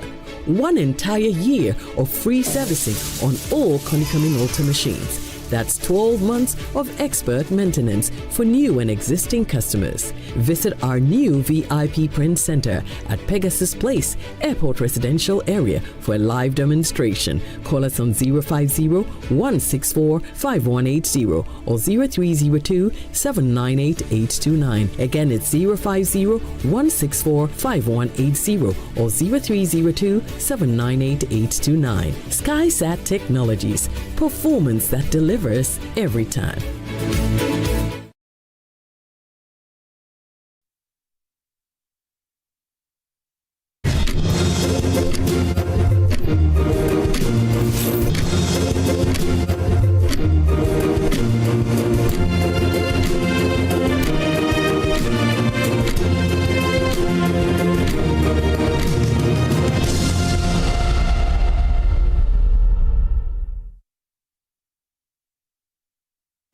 Well, thank you so much for staying. Let's talk about Execute Africa AI Challenge.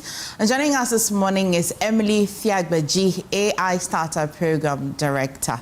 Well, I know, yeah, I saw the name and I'm like, Fiagbeji. Okay, we'll talk about that another time. Right. But I'm glad you're able to join us in studio. It's an honor. Thank you very much. Tell me about the Execute Africa AI Challenge. Is it a challenge? Is it an event? Is it a program? Tell me about it. Yes. So the Execute AI Africa Challenge is part of the innovation track of the One Vector AI Africa Week. Okay. And so the idea is the whole week is for policymakers, decision makers, CEOs to talk about practical uses and take action on AI.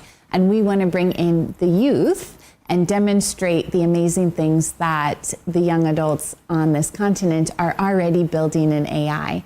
So it is a 2-day challenge to allow these young adults to build products and then share them with the policy and decision makers on the final day. Oh, that's really nice to know. Why now? Why is it important? Yes. So I think it's incredibly important because so much is happening in the AI space, and our youth have incredible talent and they're building with AI, and we're often looking outside for solutions, and they're right here in front of us. So now is the time to share the amazing work that's being done so that they can be incorporated into society, help solve problems, be leveraged and utilized day to day. It's nice to hear you say solve problems, because what's really the point if you can build a thing and it can't solve problems? So let me in on some of the problems or some of the themes that participants would be building their projects around. Yes, exactly. So there are 5 themes that they are building around, and these are climate tech, agri-tech, AI intelligence systems, health tech, and fintech. And so within those themes, they can build whatever they would like, but the key is they have to be solving a real world problem in those thematic areas. And they have to have a solution, an AI solution, that is actually a viable business. So this is different than just your typical hackathon where maybe you build a prototype, win a prize, and walk away. It must solve real problems. Yes, solve real problems, and then over the next 1 year, be taking that product you're building to market. And then at the next AI week, they'll have the chance to show what they've done. Oh, that's really nice. Very, very impressive. How does it work from, wanting to be part of it? How can, with the application stage, every other information everybody watching us can lay their hands on? So anyone interested can go on the One Vector AI Week website. There's a registration form. It starts with a prerequisite of the ALX Founders Academy. ALX is one of our partners. So participants will first take that Founders Academy course. They'll earn a certificate. It'll help them have the fundamentals of business. And then they will register with a team of 2 or more to come and participate in the building on September 5th and 6th. Okay, but this is definitely a collaboration, is it not? You want to tell me about the collaboration? Yes, I'd be happy to. So one of the beautiful things about this event is that it has lots of tech ecosystem players involved. So Alpha Vector is a core partner, obviously, as a sponsor of the One Vector AI Summit, along with ALX Africa. They are supporting with the Founders Academy and the space where the event will take place. Mest Africa, who I'm representing, is helping with the mentoring and the facilitation of the event, and Tech Hub Africa is supporting with mentorship and guidance. Right, so Alpha Vector, ALX Ventures Ghana, Tech Hub Africa, and Mest Africa. Absolutely. All of this put together to bring this challenge, AI challenge, to you. The date again, when is it happening? Yes, so the actual event is September 5th and 6th, with the finals on September 9th. And registration is open till August 20th. I mean, you've been telling me why young people must learn to build things that can solve problems. I just want you to reiterate that again with me and for me. And you've also been telling me that you're going to be texting what they have built after 1 year to bring it back for us to see. Again, let me know, what do you hope to see after a year, after this challenge? What do you hope to see? Yes, in a year, we hope to see a viable business that has a real product being used by real customers, that is solving a problem, and that is sustainable, so it's bringing in some revenue. It is possible. I see it every day, and I'm excited to see this through the challenge as well. Well, just that's your camera. You can send out a special invitation to anybody that's watching you. Wonderful. So for all our young adults aged 21 to 35, please check out the One Vector AI Week website. Sign up for the Execute Africa AI Challenge. We can't wait to meet you and see what you build. Thank you so much. Do you get questions about your surname? All the time. Yes. I won't forgive myself if I didn't ask it. Yes. Do you understand it though? Yes, yes, yes. The king is on the throne. So my husband is away. So yes, people are often surprised when I walk in the room if I am who I say I am. All right. Well, thank you so much for joining us in studio today to tell us about this challenge. We wish you all the best. Yes, thank you very much.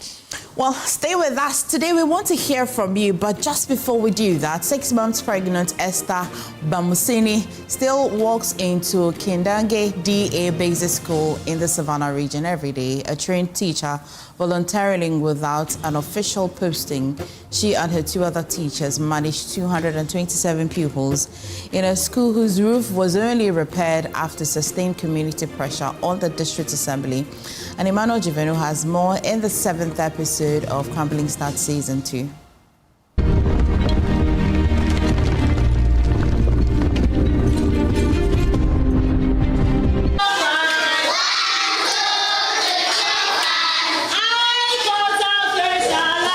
At Kendenge Presby Primary School in the Northeast Gonjo District, lesson starts with recitals. Poems and rhymes keep the children awake, focused, and sometimes show up at school.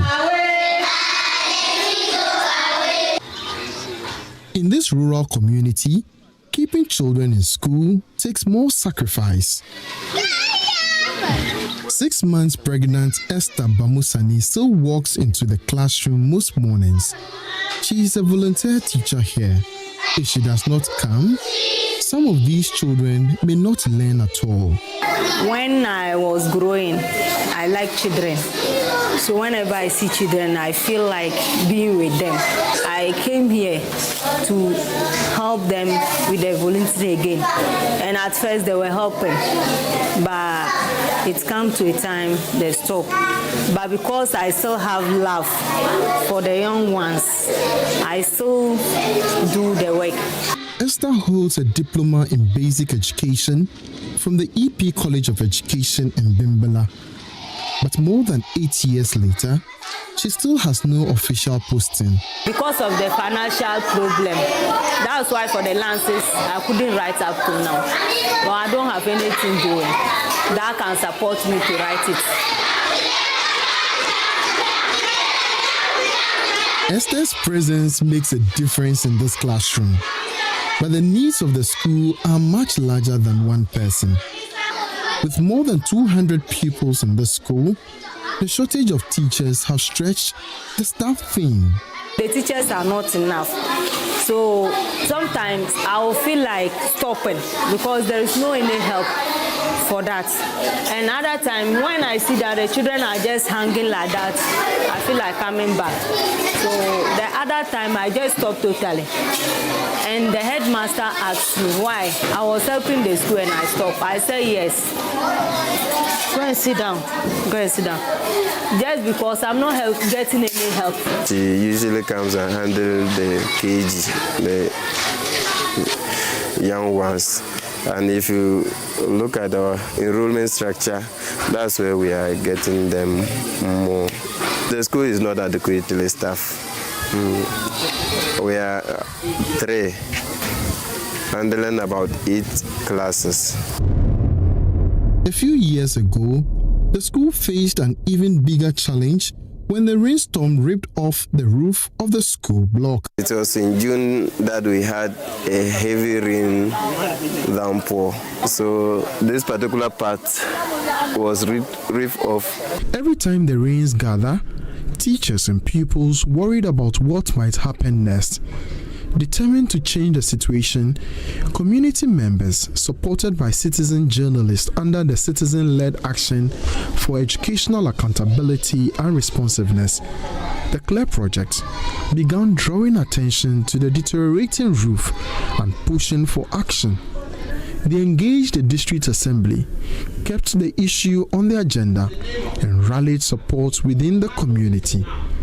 Their persistence paid off. But fortunately, School for Life was also running a project. That project was called CLARE Project. That's Citizen-Led Action on Education and Accountability Responsiveness. They amplifies our voice through the assembly and do follow-ups and engages with the community, the school, and the stakeholders in all. The change is visible in the classroom. The singing is louder and the lessons easier than before. The school had 144 pupils in 2023. By 2024, the number rose to 191, and today, 227 children come to learn here every day. When I was not coming, the enrollment was totally down. Because sometimes you come 5 or 6 children. So when I started coming, the children, because of the exercise we were doing here, by then they were not cooking. But when they come, we sing and we dance. So it was encouraging them to be coming.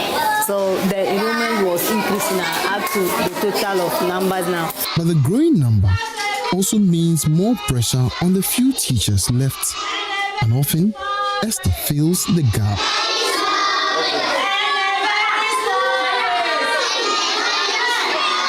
The improvements have made a difference, but the school still carries heavy burdens. The students are there. The furniture is not enough. It's not. I don't want to say it's not there, but about 4 or 5 classes are just empty, and the learners are sitting on the floor. The help I need, maybe government can help me, because I have my certificate, diploma 1 lying down, but I'm still following up to see if they can help me. But up to now, I haven't gotten that opportunity. But even if any NGO or any help can come from anywhere. For now, education in Kendenge stands on the dedication of people like Esther, who keep hope alive for these children until more help arrives. Emmanuel Jivenu, Joy News, Kendenge, Northeast Gunja District, Savannah Region.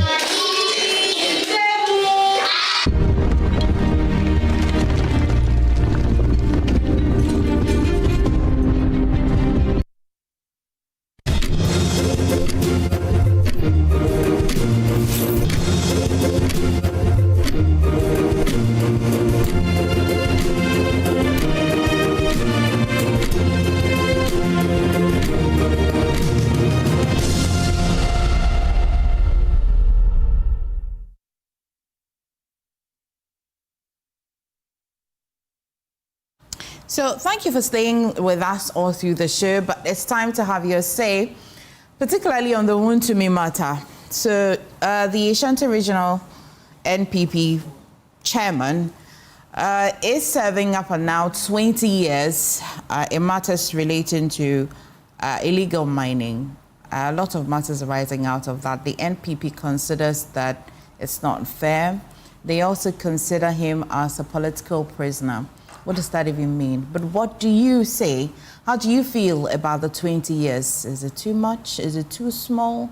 Does it look like scapegoating for you? Call us 030-2211-691 or 2. You can call 0302-211-691 or 2. My director will be kind enough to put it on the screen for you, and then you can call and have your say. What the government's commitments of fighting illegal mining, is this the way to go? Are you convinced in your mind? Are you also asking questions about the many other names that have been mentioned in terms of illegal mining in this country? Does it look like political persecution for you more than somebody being convicted for a genuine crime that has been committed? Let me hear from you. 03-022-11691 or 2. 03-022-11691 or 2. I'd like to hear from you on that matter. If you're also interested in the tribunal bill, you can as well share with me. Let me take a few of the message that I received. So, okay. Dr. Ebenezer Jones Latte, who is not in the country but likes to watch the AM show, has also been sharing his opinion on this matter. But let's go to the Ashanti region and speak to Maxwell first. Hi, Maxwell. Good morning. What's your take? Good morning. Good morning, Emefa. How are you doing? Good. Thank you for asking, Maxwell. We thank God. This is not a political issue on the aspect that Wontumi is guilty. Looking at the story, 9 months on, that it has been proved to find out the verdict that Wontumi and Aputa mining is engaging in illegal activities. The aspect where our part entity is speaking that there is no documented agreement between Wontumi and the so-called man who testified. And therefore, this is why I believe the NPP is saying that it is not. Oh, I'm sorry I lost you, Maxwell. I'm so sorry. But you can as well call me. Let's go to the Western region and speak to Kwesi. Hi, Kwesi. Good morning. What are your thoughts? Did I lose Kwesi? Oh, I'm so sorry that I lost you, Kwesi. You can as well call 0302-11691 or 0302 another 211692. You can call me and share your thoughts on that. In the meantime, happy birthday to Edward Esuman Kweno. He is Kelvin. Oh, sorry. Happy birthday to Edward. Let me go to Tamale and speak to Fuseni first of all before I take your birthday messages. Fuseni, good morning. What's your thoughts? Good morning, Emefa. Good morning to the rest of the team. Yes, for me, I think we've been calling for our laws to be enforced in the country. And if enforcement must happen, then people who fall victim or who might have crossed the law should be made to face the full rigors of the law. I say this because if we do not get to a point where we allow the law to take its course, we should. Fuseni, could you just speak up a little for me to hear you? Okay. So I was saying that the laws should be allowed to take their course in the country, because if we do not allow the law to work, then of course we are going to have a very big challenge in dealing with some of the happenings in our country. So you are okay with the 20 years? Democracy. You are okay with the 20? For me, I'm okay as far as it is something that is going to be deterrent enough to pave the way for people to get out of illegal mining. This is actually something that is poisoning people. I may not be affected today, but tomorrow I may be affected. Fuseni, thank you. Yes. Thank you so much. If people do not do the right things, then that is what should happen. Thank you. Thank you so much, Fuseni. Let's also engage Adam. Adam, Yes. Have your say. Yeah, good morning. Morning. Listen, with the Wontumi case, I think it's the right direction.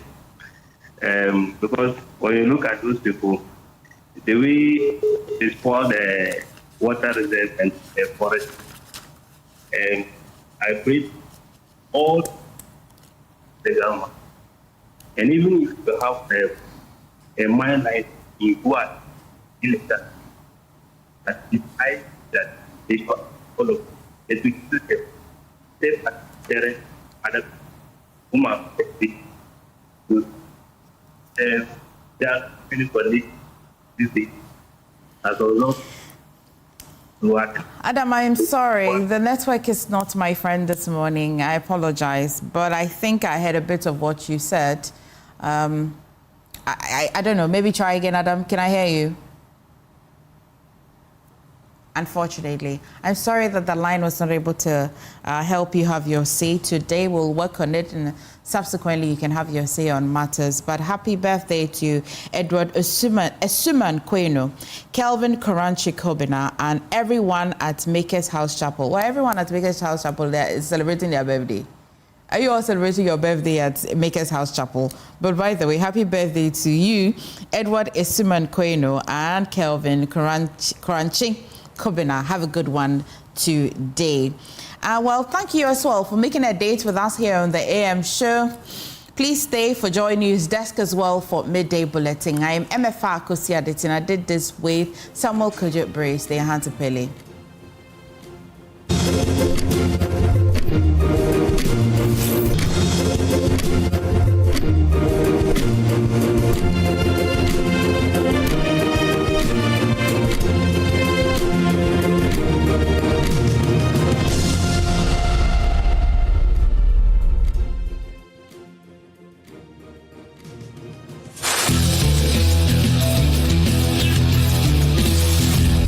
From region to region, from citizen to citizen, one conversation, one purpose, protecting Ghana's democracy. The conversation continues from the northern region, where citizens and leaders came together to confront the growing influence of money in politics. The train now makes its next stop at the Volta regional capital of Ho, because protecting our democracy is a shared responsibility. Join the Joy News Impact Makers Foundation for another exciting edition of Democracy is Not for Sale, a regional citizen politician dialogue bringing together citizens, political leaders, governance think tanks, civil society, and the media to examine the impact of illicit political financing and explore reforms that will strengthen Ghana's democracy. Expect our team of researchers between the 27th and the 30th of July in Ho as they solicit your views for a survey ahead of the forum. The forum is on Friday, the 31st of July at the Freedom Hotel at Ho at 4 p.m. It will be live on Joy News, Joy 99.7 FM, myjoyonline.com, and all Joy News social media platforms. Democracy is not for sale. Your vote is your voice.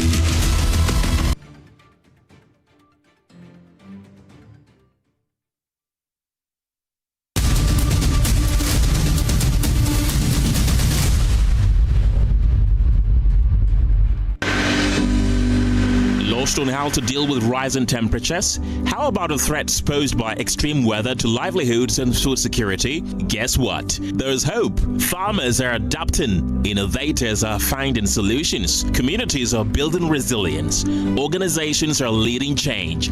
Catch the all-new season of Climate Focus on Joy News, a weekly series that walks you through the interventions and practical solutions helping people confront climate change and build a more sustainable future.